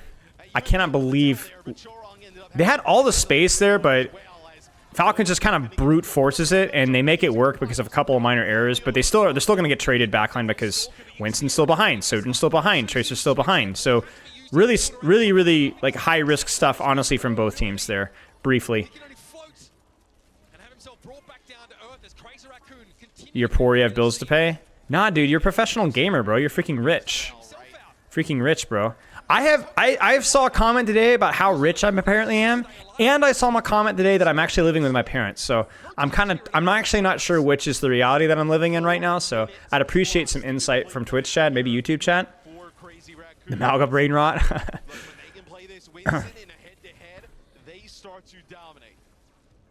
You can see the strengths of the individual players on their characters right now. Even though we're making fun of Shu here. Taking top left. Tracer takes top left. Winston on the angle. They're looking for Kitsune. Onabrig's got to play it really cautiously here because this is a much more congested space. They're able to force early pressure on Winston. Primal's out. They just need to disengage and or sleep this, and they're cooking. Sleep! There it is. Merry Christmas. Like clockwork. I never doubted. I don't know why you guys are trash talking Shu, man. I never had a lack of faith. They're gonna pop Sojourn ult in the Kitsune, which is kind of spooky. They had to know the Kitsune was here. This is kind of spooky. Pulse hits from proper again, and they just beat him up. So kind of risky push there, even after clearing out the primal. Really good response there from Falcons. Really nice. Maybe you're rich because you live with your parents. Actually, that's actually a good point. I need to think about that.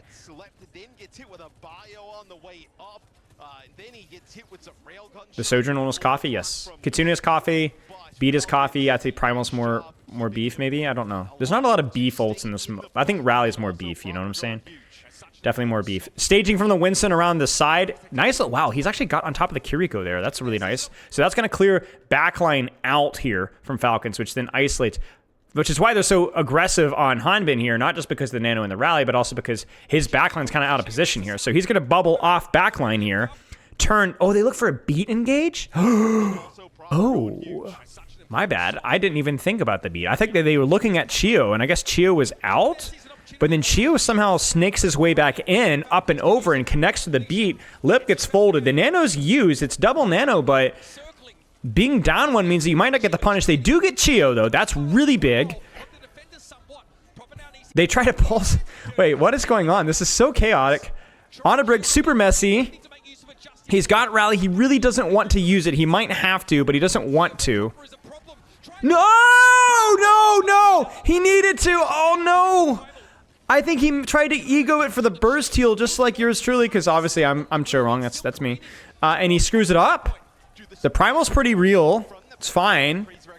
But it's not good enough. That's actually disastrous. You have to hit your ult combos with this because things are going to be so messy here. Covers the architecture when you're running on a Brigitte. You have to find those moments of invulnerability and nail it. Otherwise, they're just going to trade you till eternity. Cut the Raccoon off of his head. Oh, no. Oh, no. Yeah, see, like, Raccoons are kind of screwed here, man. Like, even with Rally here, like, Kitsune just kind of runs Rally over, especially with Primal, and I don't know why I'm talking like this. Hello there, my name is... I can't tell if it's like like Irish or... Rally, there's the rotation. They're trying to catch the engage, but they're just going to keep layering it. Ah, it's just, you're freaking fricked, man. That seems like such a silly... Maybe they... I don't know why they rotated like that. You know you got Kitsune, Sojourner, Pulse, Primal. I think if you're on a Brig, you just kind of force cart and kind of wait for Heesing or Lip to kind of do something, you know what I'm saying? Like, kind of play more patiently and play your open sightlines. I don't think this is the backline to do higher risk rotations. So it's like Crazy Raccoon doing a Crazy Raccoon rotation that we saw earlier, but you can't do that without Kiriko Lucio, I don't think. Not Oeders. And now really nothing for Crazy Raccoon to be able to use. Fielder's gonna have this Kitsune rush. So again, wide open choke here. There's a Kitsune. They disengage it. They do definitely not. They do disengage it. Chorong might get traded. If they can get Hanbin on the trade as well, it will be worth. Hanbin does not think so. He misses the health back, but Hanbin gets his 2. Hanbin gets his 3 off of the Kitsune and more bubbles. But you gotta see what I'm saying. Like this, it's so freaking hard running on a Brig into this one on this particular point if you don't win your spikes of invulnerability with around your nano or around your rally or whatever. Thank you, Storm. All right, this is it. Like, this is Raccoon's moment here. Like, last fight, but also like the moment where you can actually have a defensive nano here.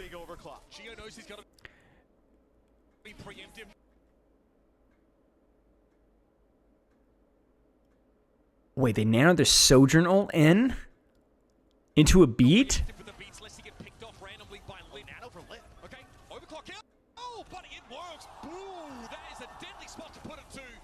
Wow, okay. I guess, you know, with the 150 perk, what is that, chat?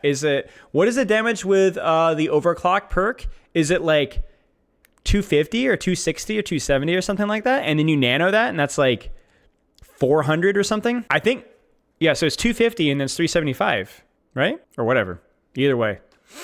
So Chorong was playing very ratty, very patient, because obviously he wasn't getting nano. So Shu dies, but it's really expensive. They have to melt Hanbin here. Oh, good trade from Fielder. Huge trade from freaking Fielder out there, man. Yeah, I think this is probably cooked for Crazy Raccoon. They need to go fast characters, but I think the spawn advantage. Stalker, pulse bomb hits. Judgment, can he live? Ah!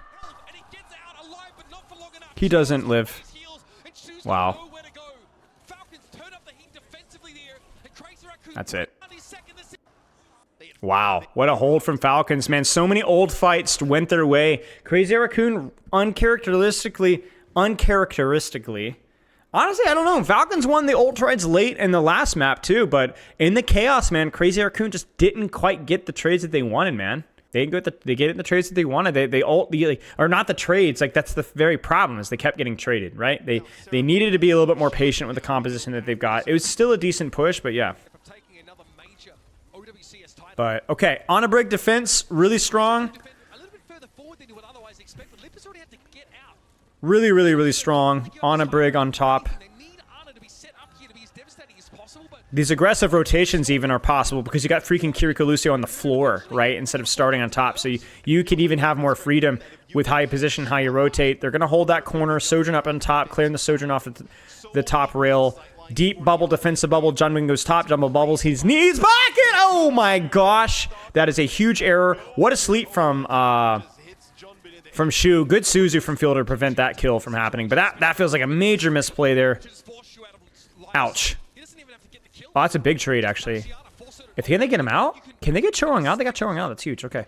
Huge. You know, obviously that first fight's really important for Honor Brig, man. You have so much space, but I guess the trade on Tracer does help on this retake because you have a really juicier of a sightline for your Ana coming out of this choke. And with Proper not being here just yet, you're going to have some time here. That's Disruptor Shot. We're going to open up. We're going to be coming up the net. Oh, my gosh. Head blown off.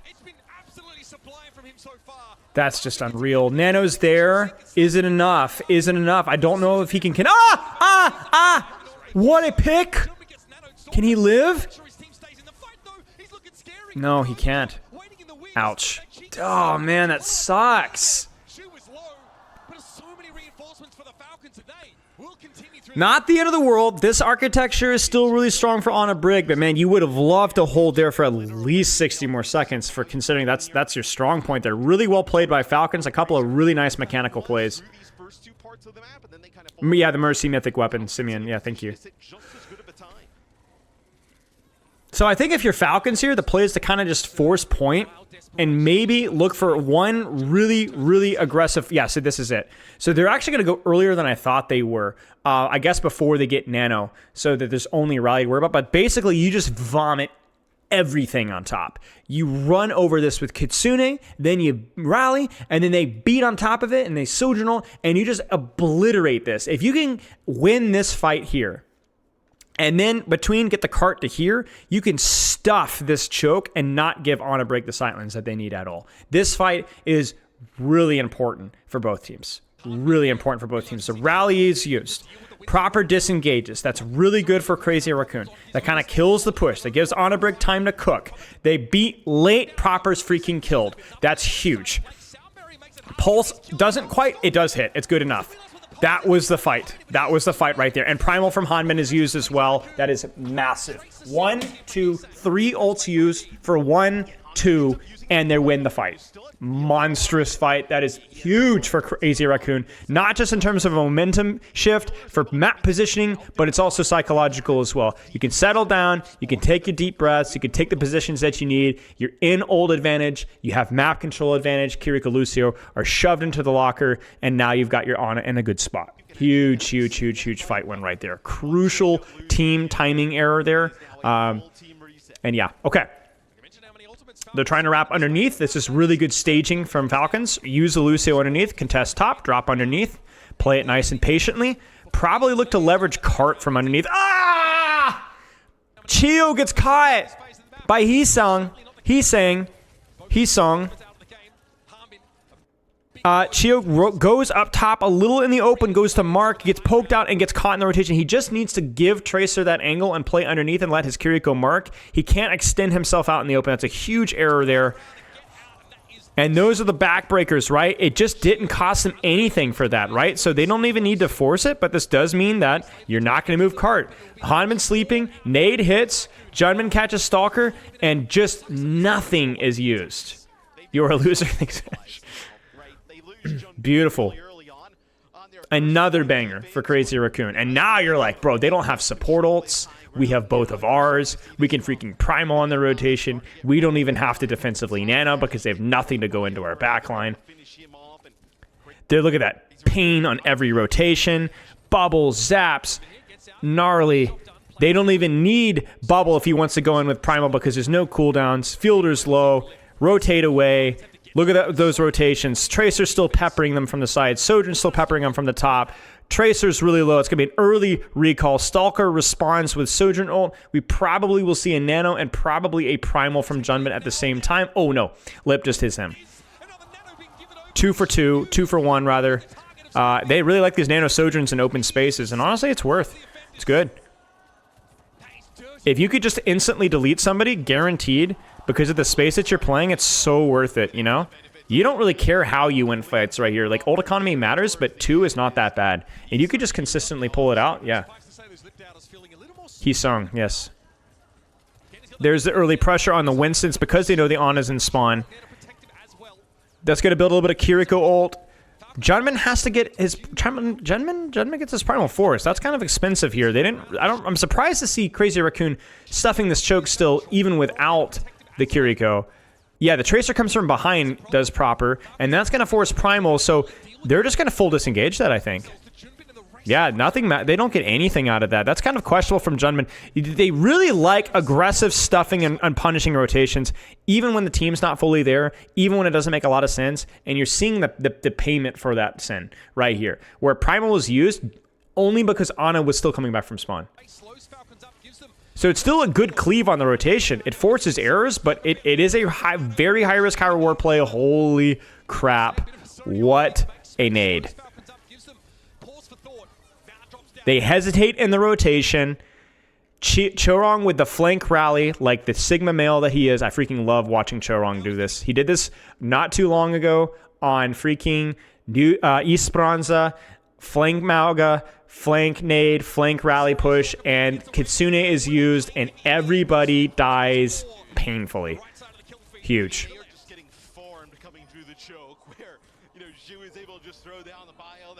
Yeah, layering means that you don't want to combo ultimates, but if you combo the ultimate that allows for lethality that you otherwise wouldn't have, it's a bit of a safe... basically, stacking is the safe play, but not the efficient thing. You gotta think of everything as a Euro board game. You know, how greedy can I get before I lose, you know? So if you combo like this, you're mostly just playing so that you don't... You're playing like high risk. Okay. This is another aggressive fight push here. We're seeing the replay here, and they're taking the fight in the small choke. Crazy Raccoon, man, they really thought they had this. I think they tried to do the same thing similarly, but I don't know, man. Like, I guess if you get trades, but I just don't think trading is the best thing that On a Brig can do. You know what I'm saying? Like, you have good sightline control. Play more open space. You can afford to play more honestly. You're not really that far behind in ults, you know? So, I don't know. It's hindsight. It could have worked there with Pulse Bomb there, but they basically just ran into that tunnel and tried to make it happen. And I'm not loving Crazy Raccoon's strategy when they do that a lot. You're not a coffee team. You're a beef team, you know, on a Brig, you know? Winston takes some space. This is what I kind of talked about with shoving them into the locker. If Shu doesn't make a miracle happen here, Hanman is going to basically guarantee that point caps here. There's obviously a lot of margin for error here. Stuff like that helps, you know, but his next bubble cycle, this cart is still moving. Chio's going to boop them off of top. There's the Sojourn ult. What is... Lip goes out with Sojourn ult, I think, just to kind of create chaos to help his backline go out. But Hanman should honestly ignore that. I'm surprised Hanman's sitting on this. Hanman really should just be stuffing backline. Yeah, see, this feels bad if you're Lip, but honestly, this creates an opportunity for Crazy Raccoon. I don't think it's gonna matter. Yeah, so it doesn't matter. But it's not the end of the world. Like, you got your team out of the choke. Wait, Junman? No way. Junman? Are you serious? Junman. No.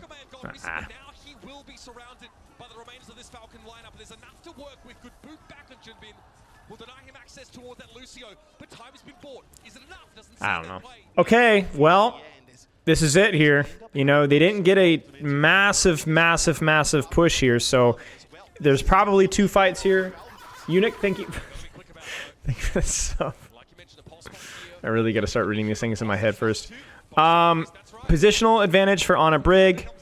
There's the Mauga because it's a nice congested area, which is still tough versus the On a Brig. So we'll see how it goes. He does have Suzu. Forces the Sojourn out. 1 slide.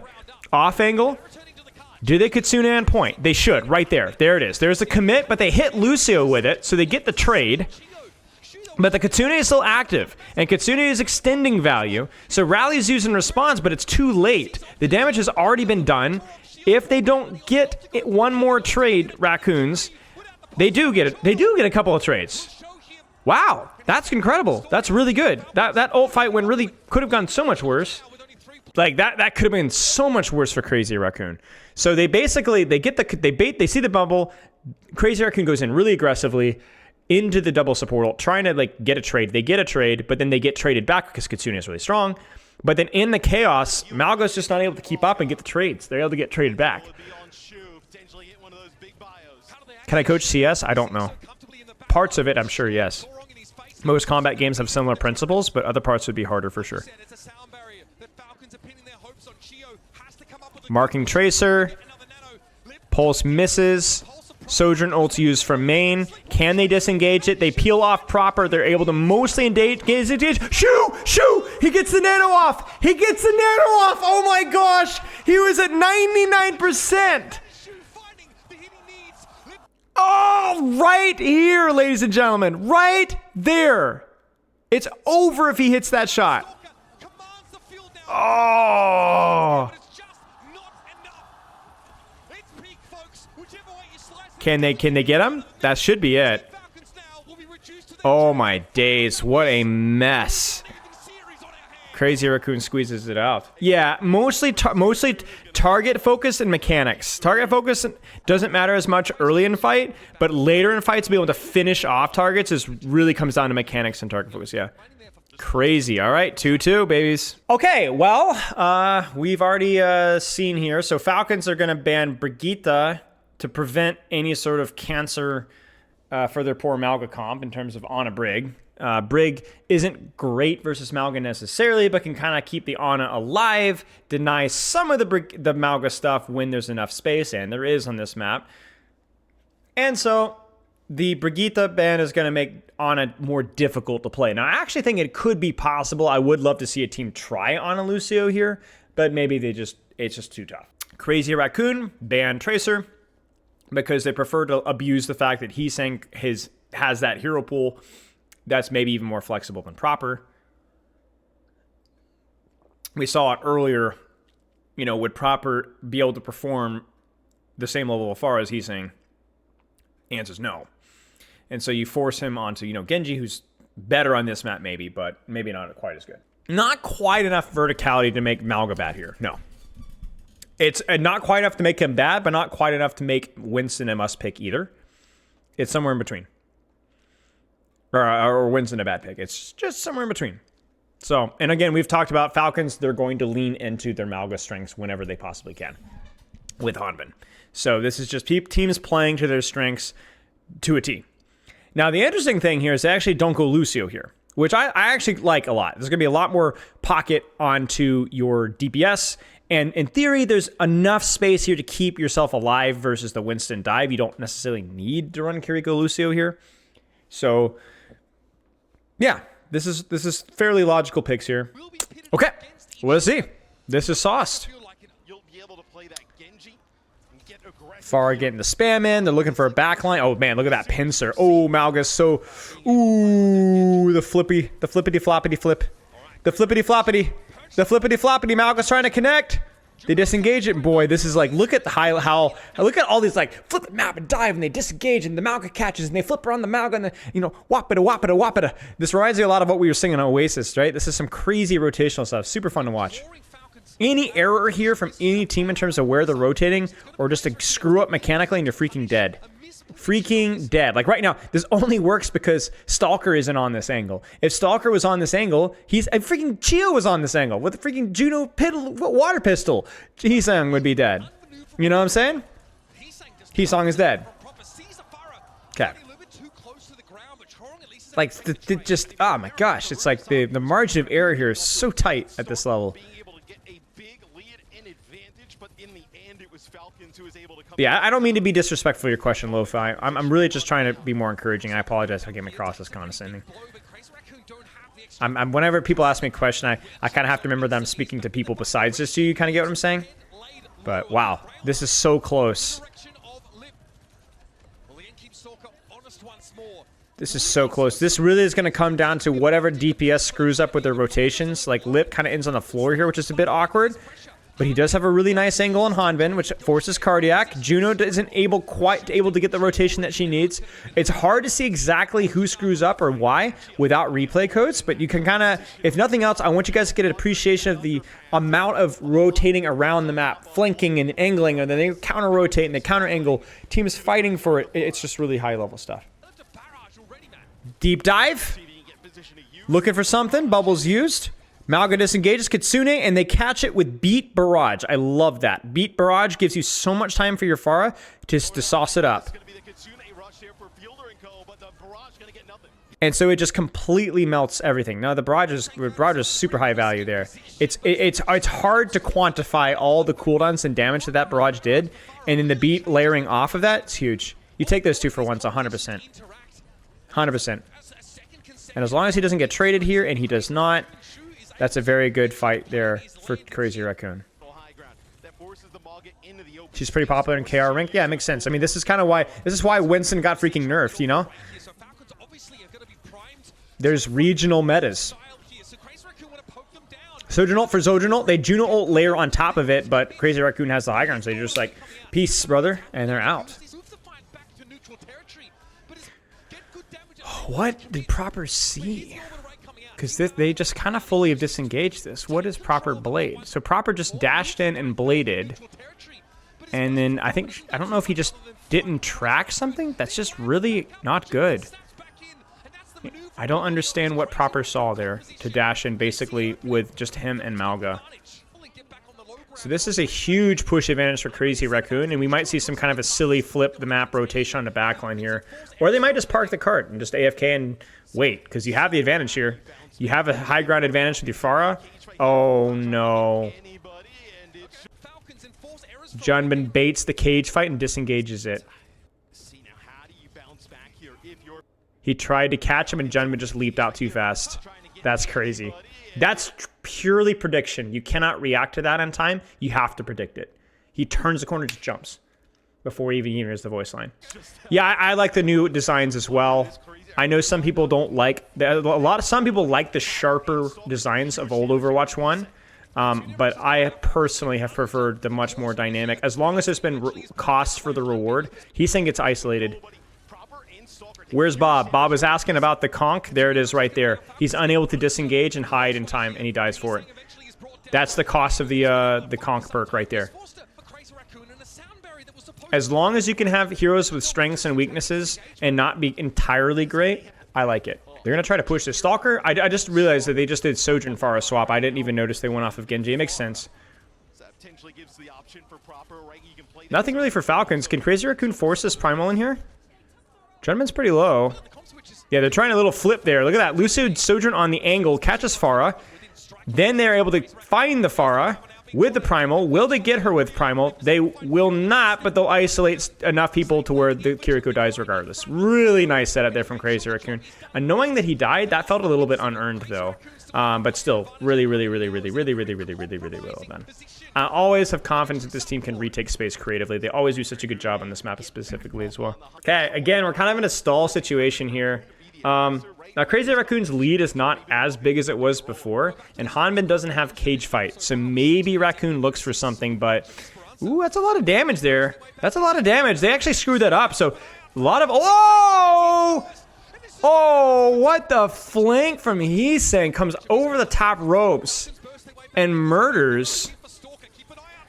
Honestly, though, if you're Falcons, that was a way too much damage Junbin took before that fight started. So it sucks, and they also turn the corner, which also sucks because this is really good space here. But that was 3 ults. That was 3 ults. So I don't think either team's super unhappy with that. Yeah, and rockets were much slower. Yep, much more splash too, if I remember correctly. Yeah, they disengage this because they know they're going into the Sojourn ult and cage fight and they don't have anything. So they're just going to kind of bait and play it nice and slow up top. Try to force a bad cage or a bad Sojourn ult. Stall the cart with Winston. Kind of disengage really quick to try to bait. He's going to touch cart and he's going to jump out. He's going to touch cart. He's going to jump out. You know, try to bait the cage fight here. Proper's trying to take the top for Sojourn ult, but then that gets marked by Winston, and so you're like, I wouldn't mind if Falcons put more resources into clearing this Winston out, maybe, and just so they can get that angle for their Sojourn ult, but because this feels kind of bad. It always sucks when you have an ultimate advantage. Oh, they caught Junbin. They caught him. They got him. Finally, they got him. But it sucks when you have an ult advantage. That was a really good cage fight there. Wait, they're going to barrage this as well? This is really messy. But anyway, finally here, I'm going to finish my sentence. It sucks when you have an ult advantage and the enemy team won't let you use your ults. They just kind of disengage in kind of rat mode. You have to kind of force your advantage somewhere, right? If you can't force it on high ground or force it on cart, you have to, you know, throw around the fact that, okay, you don't want to fight me? Well, I'm going to make you fight me by taking this space, taking that angle, taking that sideline, right? And that is not always easy to do.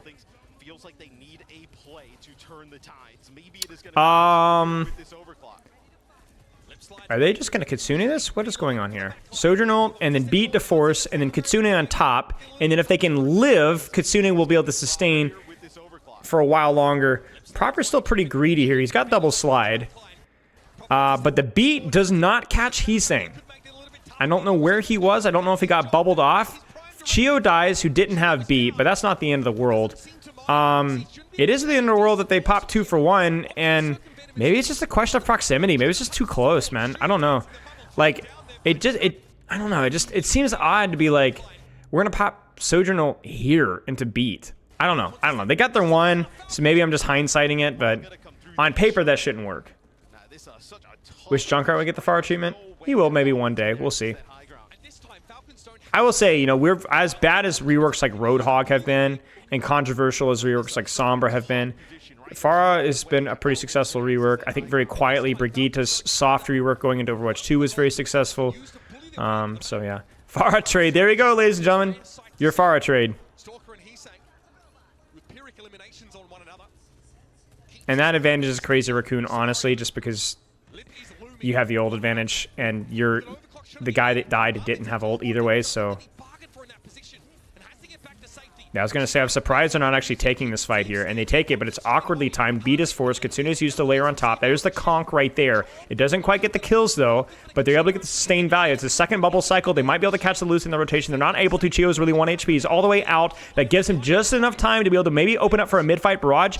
Primal's used to chase. They only have so many defensive cooldowns, and the layering is really good. Hanman's going to be isolated. Is he going to get out? Oh, he gets barrage bubbled, and the trade happens.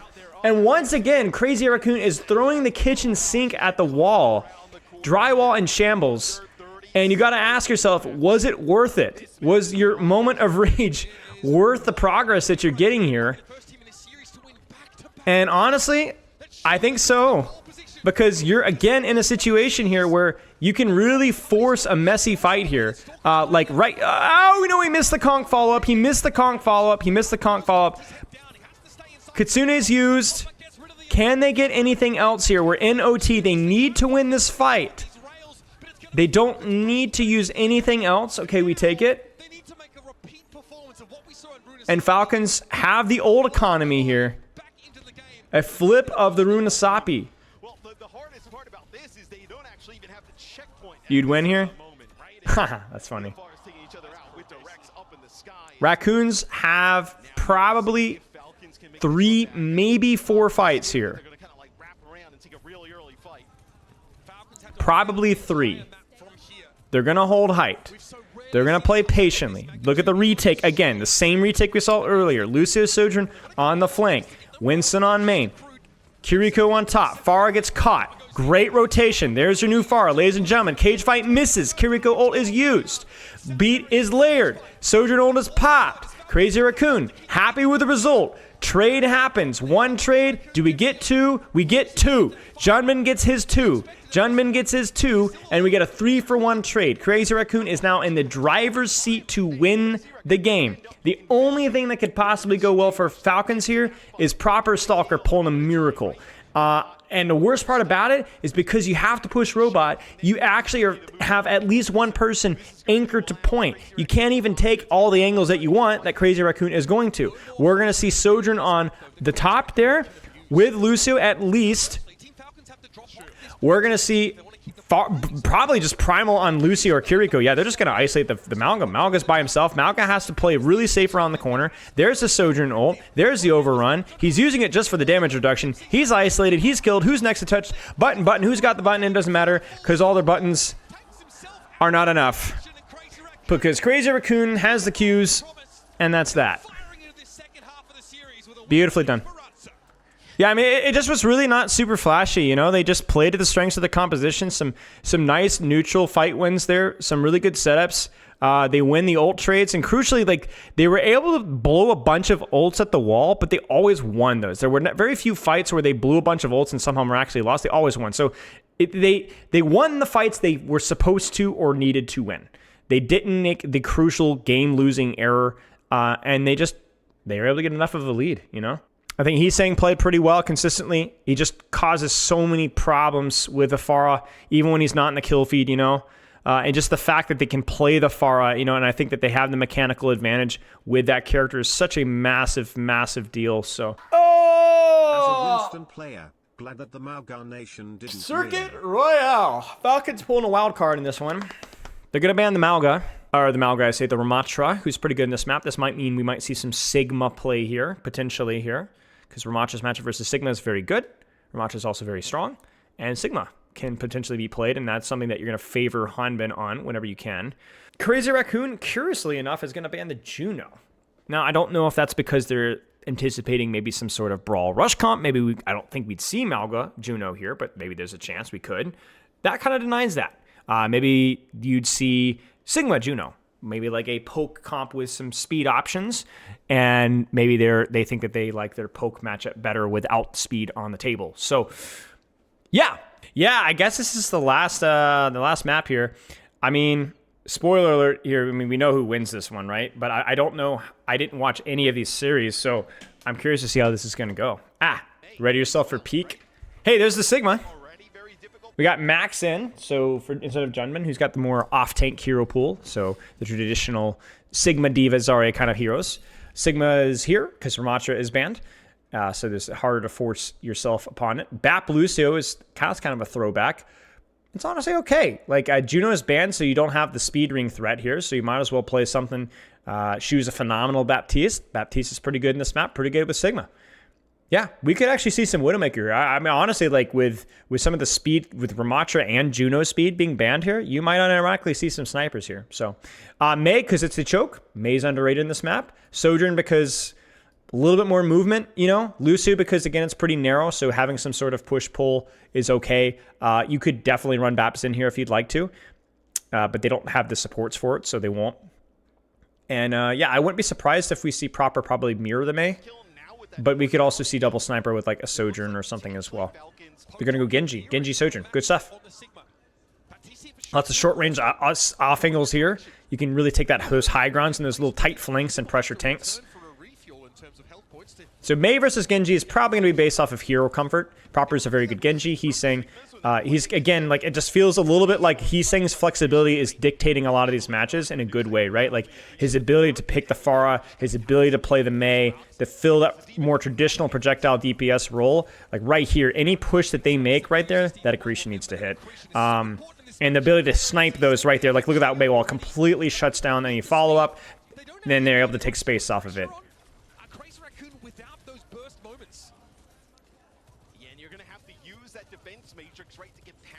I love watching high-level Mei gameplay as well.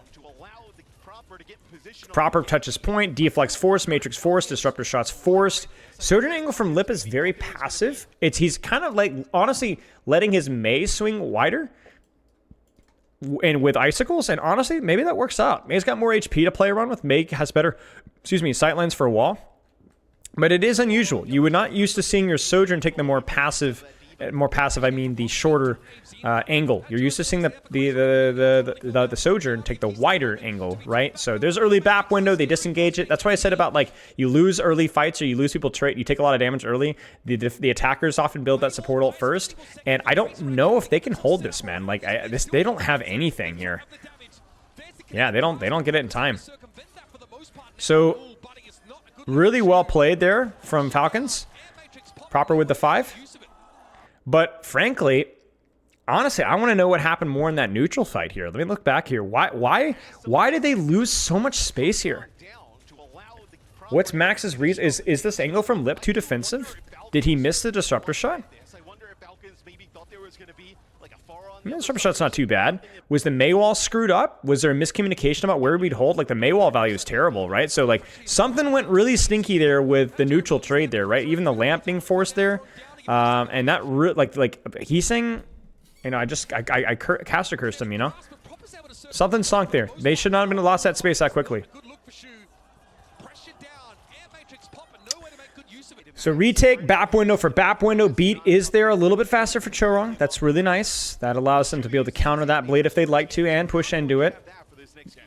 Are they going to try to force this blade, or are they going to wait for something here? Sojourn ult might be popped here for a bit of space. This is one of the nastiest chokes here. And look at the creativity with Maywalls, right? They know they're not going to get the perfect Maywall, so they're just going to put a structure that's just annoying to deal with, right? So there's the blade. He sets it up. The beat is used. The pocket's there. Prevents the Ajax. Beat is layered on top, but then Flux is layered on top of that. He actually waits for the Flux, and the Flux is dodged.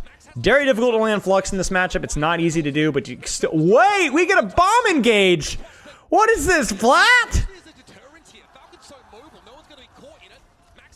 Bomb engages. Honestly, this isn't a terrible comp to bomb engage, and he does have the perk, but unfortunately, they just melt him regardless, and they're able to miraculously disengage it. And they also push in with double DPS ultimates at the same time, so...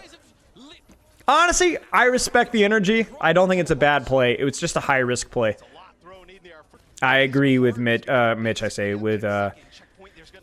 with Mr. X there. You definitely can't lose that fight. Like, all of a sudden, this is really where defenders hold, is this, and so it's really important that you win that retake, shove them into the locker, and keep them there. You guys remember that in second point Route 66? It's a similar situation here. You cannot afford to lose this retake because you need to abuse your defender's advantage here, because they definitely are going to be doing it when you're attacking. Yeah. No ults here. Sojourn ult is on the table here, but it should be pretty easy to stuff them into the locker. And they just need to mark all their angles, you know? Make it painful for them to walk forward. Shoot the Genji, shoot the Diva. Off angle with the Brigitte. I like the Brigitte swap as well. Brigitte swap if there is a little bit more movement demanded. And also Brigitte swap because they're on Diva Genji now. This was more of a Lucio swap, maybe because they thought they're going to be in Sigma Mirror, whatever. But Brigitte provides a little bit of that anti-dive flavor here. There's that wall. There's the BAP window. Can they disengage it? They can. Brigitte gets caught off of a disruptor shot that feels... Okay, off-angle disruptor shot with an off-angle BAP window push. Poor Chorong just gets murked. Honestly, just phenomenal mechanics and layering. I think Falcons are just... They're just better right now so far. Like, there isn't like any crazy complicated reason. Like, the off-angle, the positioning so far from Crazy Raccoon has looked okay, but the Maywall values can kind of hit or miss. He hasn't been hitting a lot of the right clicks. They've been able to disengage with the Lucio a lot of their ults, which the Matrix really helps with that. Max has not been hitting accretions. The mechanics aren't clicking, and a couple of individual errors. There's just like everything that every advantage Crazy Raccoon has, whether it's with accretion or the early poke damage or the May walls or the May icicles, there's nothing. It's not happening. It's not happening. So it's not even necessarily a hero thing, potentially. It's just all those little utility things. Like, we're seeing Lucio disengages, Matrix value, and freaking Genji value out of these dives, and it's just not happening. I think Sig's fine. I think Sig's okay. There's no way that we'd think that Sigma's bad on Circuit Royale. Maybe meta situational, sure, but... So he's going to go Genji. I think that's a good swap, and that's more to do with the point. Now, we've opened up. May's going to have, regardless of how good May was doing, May feels a little bit harder here. He's looking for the blade setup. Gosh, these shurikens. He thought about it. He hesitated there. He could have got him.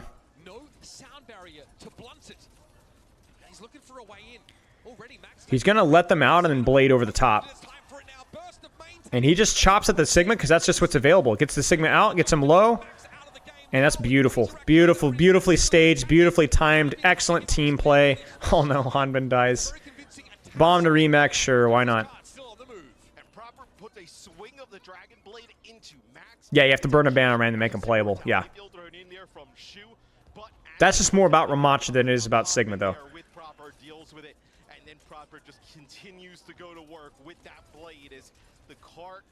Off angle marked. Wait, he's gonna go. Wait, they're just gonna go. I think they're trying to bait rally. Yeah, there it is. And then I guess they think they can disengage it, but I don't know if they can. Oh, they're gonna layer beat on top of it and then double boop Chorong. Wow. So there's your... They force the rally and then beat layer on top of it. Oh, man. Just stuff has snowballed so badly for Raccoons. And then they're going to disengage the last second touch. Retake with BAP window. And just, honestly, not even close. Oh yes, they should change bands. I don't know. I think it's probably fine as is. Okay, so they're gonna go Zarya, guys. They're gonna go the Plat special. The Sigma poke is not working. In terms of the accretions, just aren't feeling it. The Genji can kind of deny some of the value of Mei wall pushes and so on. So they're gonna go Zarya. Now the irony is that they go Mei. So we'll let's see here. Zarya Cassidy. All right, let's do it. Look at that. They're just inting for charge before they turn the corner here. Lip on Cassidy is also really funny. It's like they just want, like, okay, we're not going to get rail, but let's just get more damage output on that choke. I mean, it's weird, but you know what? These are not bad heroes. You know what I'm saying? These are not bad heroes. You know, there's nothing about this doesn't make sense. It's just unique. It's outside of the box, and I wish we saw more of this. Max is charged the heck up. Lip on the Cassidy as well. Such an interesting comp, but Baptiste is a great compliment to this. You don't need the verticality of Sojourn as much on this first fight. There's the bubble. Max is so charged right now. Hanbin really kind of has to hold the angle here, try to avoid taking too much poke, and trust that his Sojourn... Oh, there's the bubble. There it is. There's the ice wall. There's the ice block. He dodges it. He's freaking dead. He's freaking dead. You can't pocket that. This is the perfect situation for Zarya. No snipers on the field from Falcons, really. No high ground or angles for D.Va to hold. I think Hanbin has to swap. Maybe they don't swap for touch because... Oh, yeah. There it is.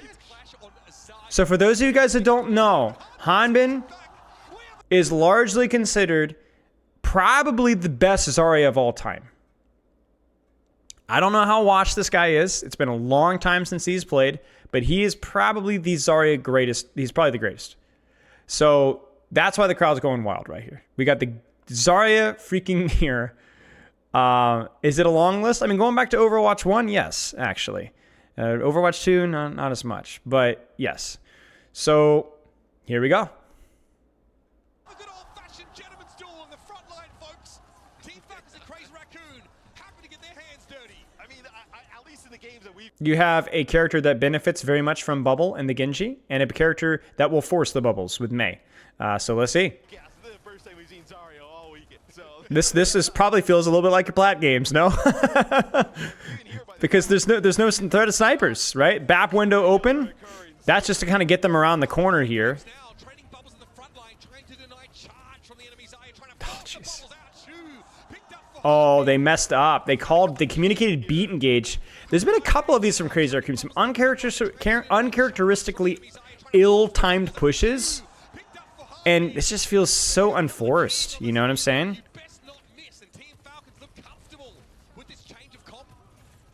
It's not the first time that we've seen that this series. We've seen a couple of these oddly timed pushes. We talk about how tanky Mei is. I mean, just getting Mei there with the bubbles there from Han. All right. Do we shoot, man? What do we do with the blade here? Bubble blade, force beat, grav, maybe. You could even see a grav blade here, unironically, depending on how fat it is, because that might burn right through the beat. Chat, no way we get a grav blade in the year of our Lord 2025 at professional level. I don't think they'll group up that much for it, though, is the problem. There's the Sojourn ult. Can he disengage it? Lip catches Stalker. There's the Blizzard. They're able to disengage it. He saying's in. Beat comes in. It's too late. The trade happens. Hanbin's gotten only one bubble. Can they burn him down? They're going to try to. He's low, and yes, he's burned down. Wow. That was really cheap from Team Falcons. Like, really cheap. What a disengage there from Max. Zarya mirrors are not interesting. They're just unique. They're fresh. And immediately, do you see the Ashe swap? You're not going to get run down, man. Freaking Ashe time. Range is Zarya's bane. Obviously, you're going to have that bubble for proper, potentially going in, finishing out some of that. What are we going to do here? Are they farming charge before the fight? There's the blade on the Lucio. That's aggressive. Holy crap. And the grav. That should be enough. Wait, what? They didn't get it. Oh my gosh, what a shot. dishing out the deeps. Harbin here is just going to be forced back. There's really no He's just like me for real. Crazy Raccoon, man. You can tell he's annoyed about that one. An insane job of pushing through this map. 425. But yeah, that much old economy, it's really hard to lose that fight. Perk choice appeared to be Max could go Ryan. I mean, yeah, you can. Ryan's pretty good in this map. You know? secondary fire. It's maybe not the most impactful perk, but those primary. High ground with the Cassidy is fine. You got your high noon as well, which expands your range just a wee little bit. Also, I don't want to hear anybody talking about past noon. Lip runs the old high noon one, so frick you, Stefano. Up there with the right click is there's a dynamite from Stalker to the high ground. Is Falcons, They're going to take this nice and patiently. Beat whatever comes in. Don't give them a fat grab. Don't give them a fat grab.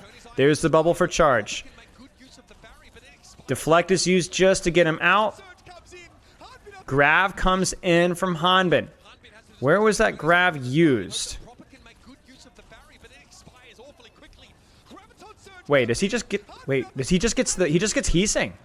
And they kill him. That's worth. Lip dumb. Proper overcommits too soon without deflect and dies. I don't know what Proper saw there. You're only up one, my friend. You don't go in without deflect. They bounce right back. Can they get one more? I don't think so. The high ground's being utilized by the Ashe. This is where Ashe is lethal. So hard to do anything here. Maybe you can force point with BAP window, high noon, and just pray. But this is really tough. Falcons even gets an angle for Bob here if they'd like to. There's the high noon on point. There's the bubble. They disengage, they hide, they don't peek. They wait it out. He's got 40% ult charge. Incredible. Bob is able to disengage with with the BAP window. There's the damage or heal boosted pocket. They're able to catch it up. Beats use the layer on top of that. They're still running. Can they disengage this? No way! They do! Proper gets caught on the push again. I don't know if he got beat. He did. He just overextends again and gets murdered. The high charge Max melts him. A trade doesn't matter here. You've used cooldowns. It's a 4v4. They may have spawn advantage, but you might be able to catch somebody here. Okay, so now we're... Okay, now the window's kind of closed now. Well, okay, maybe not. Max is still going. This is kind of... Okay, now this is a 5v4. You gotta be careful. Oh, they don't touch! Oh, no! Mother Teresa! Oh, no! Oh, no! That's crazy. I think you're gonna see the Zarya hero picks. You're gonna see some DP. I think you might see some hero changes here from the DPS slots. Tio died, they couldn't disengage? Yeah, okay, makes sense. Let's see. Do we see any DPS changes here?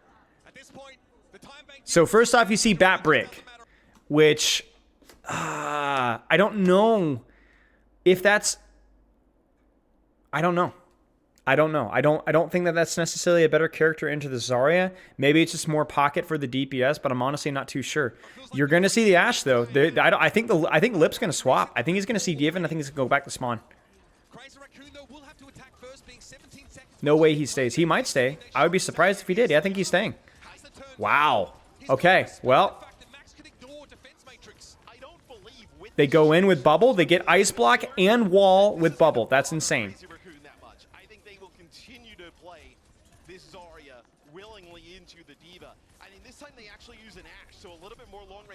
Oh, they tried it. They messed up the bubble there. They messed up the bubble.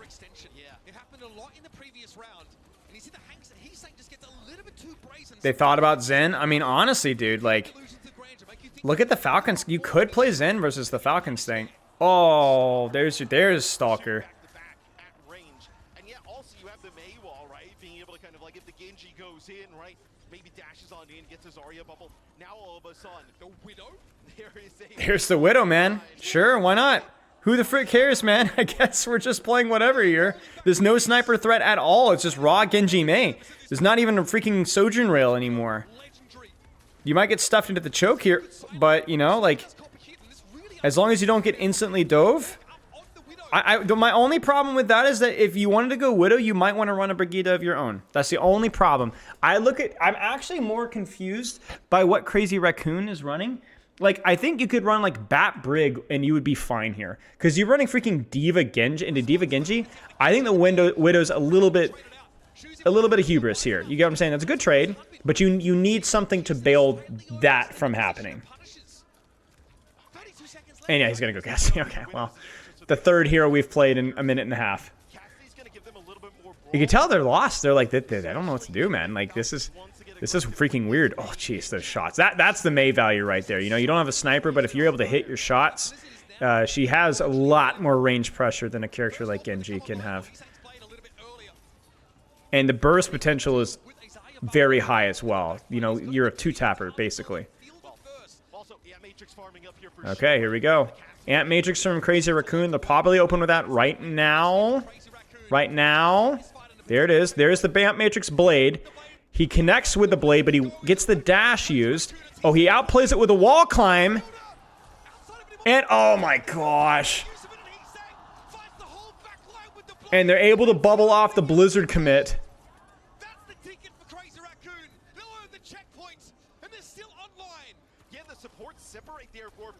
Oh my gosh. We got to look at this blade again. I want to know.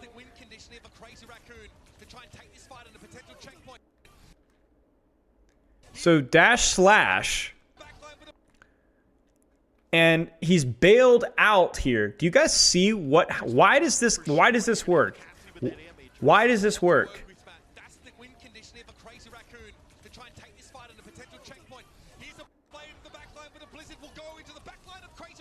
Does he get sped? That's a lot to work with, Matt. That's the win condition of a Crazy Raccoon to try and take this fight on a potential checkpoint. Here's a blade the backline with a Blizzard will go. It feels like he gets speed. Yes, he does. He gets speed.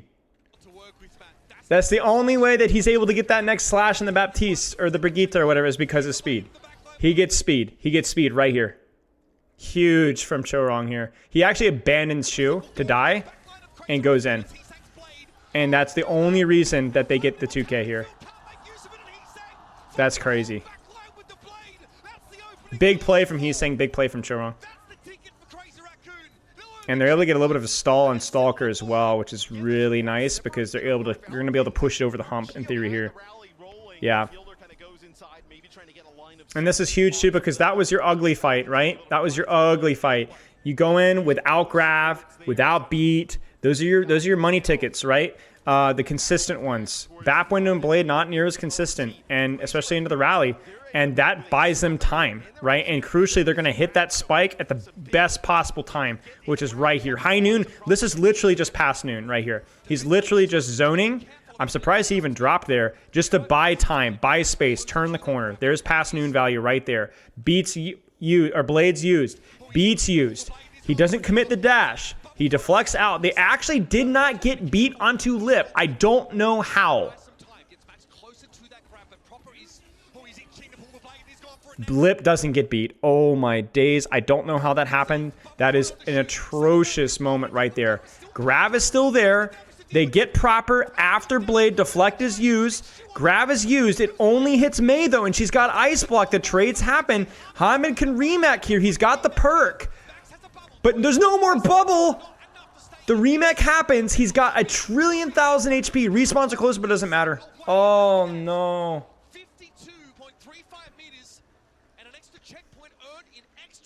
Blocked by Pillar. Lip not getting beat was brutal there. If any more damage happens on that D.Va, any sneeze more towards Falcons, they win that fight. All right, this is Choker Watch spam. This is something that in theory you could go D.Va with or Sigma with snipers and abuse. This might be them challenging them to run something like a Sigma in response. That's something that maybe they don't feel like Hanmin could do. The composition that would destroy this is a composition that can poke just better. Would be mirroring the Sigma, playing the BAP, playing, Hanzo or Sojourn or Mei, right? And then crucially, probably thrown into Zen here, right? But I don't know if that's something that we're going to see Falcons do.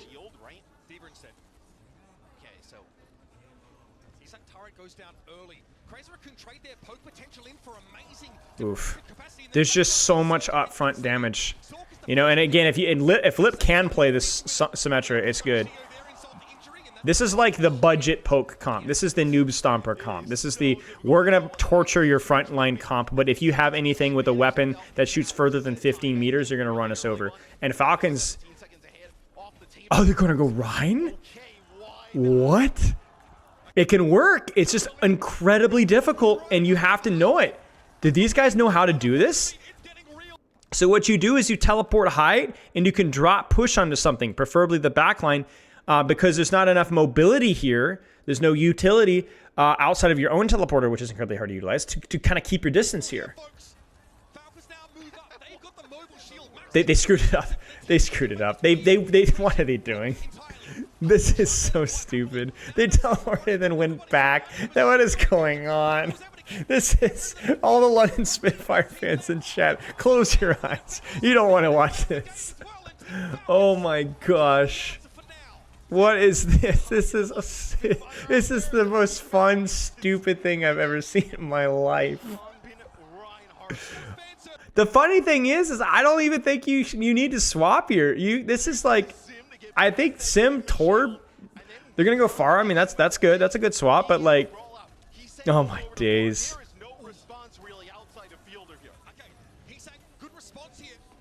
He goes to 4 turrets, which I think is good. He goes to TP heal, which is actually, I'm not so sure the right play versus this comp. I think the beam range might be a little bit more useful, but maybe they weren't anticipating the Rhine.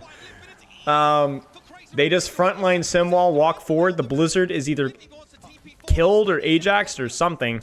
Where does the Blizzard go? Did they just dodge it? There's just so much damage, and if you don't go, you just die. Again, they mess up the teleporter. They bait teleporter? I don't even know what's going on. Yeah, he just dies mid-cast. This is a disaster. We've gone from like some super high-level Overwatch to complete cluster, like just a total mess. This is a complete train wreck. This is so much fun to watch, but this is disastrous. This is a ranked match. This is a ranked match right here. Soccer's going Widowmaker. Sure, why not? I don't know anymore. Nobody knows what's going on. Let's go back to Diva. Does anyone want to whip out the like, let's just, can we pick Ramatra? I know he's banned, but can we just pick him anyway? Like, is that possible? Can we go Torb again? Bastion, anybody? What is going on? They get the touch. They need the BAP window now to pocket Fielder out. There's the BAP window, but they have to use beat as well. Fielder doesn't even get the BAP window. But so that means that this Flux, they're cooked. They're freaking cooked. This game is over. This game is over. They are absolutely cooked. What is going on in my Overwatch League game? My OWCS match? What a crazy match. This is so stupid. This is so stupid. Dude, they confused themselves so much that Falcons actually, they didn't know what to do. They didn't know what to do. It is the ugliest thing. That is some of the ugliest Ryan gameplay I think I've ever seen in my life. Oh my gosh. Oh my gosh. Well deserved by Crazy Raccoon. Good series. Yeah, they should have gone Mauga, man. Mauga, easy tank. Anti-tank. Oh, crazy. What a weird game. Yeah, good match. Good finals. What a strange series. A lot of fun. A lot of variety. The Mauga stuff that we saw was still relatively fun with the amount of, proactivity and off angles and rotations was really high level. And after all that high level Overwatch, I guess it's fitting to just see a complete dumpster fire of a map. That was really fun to watch.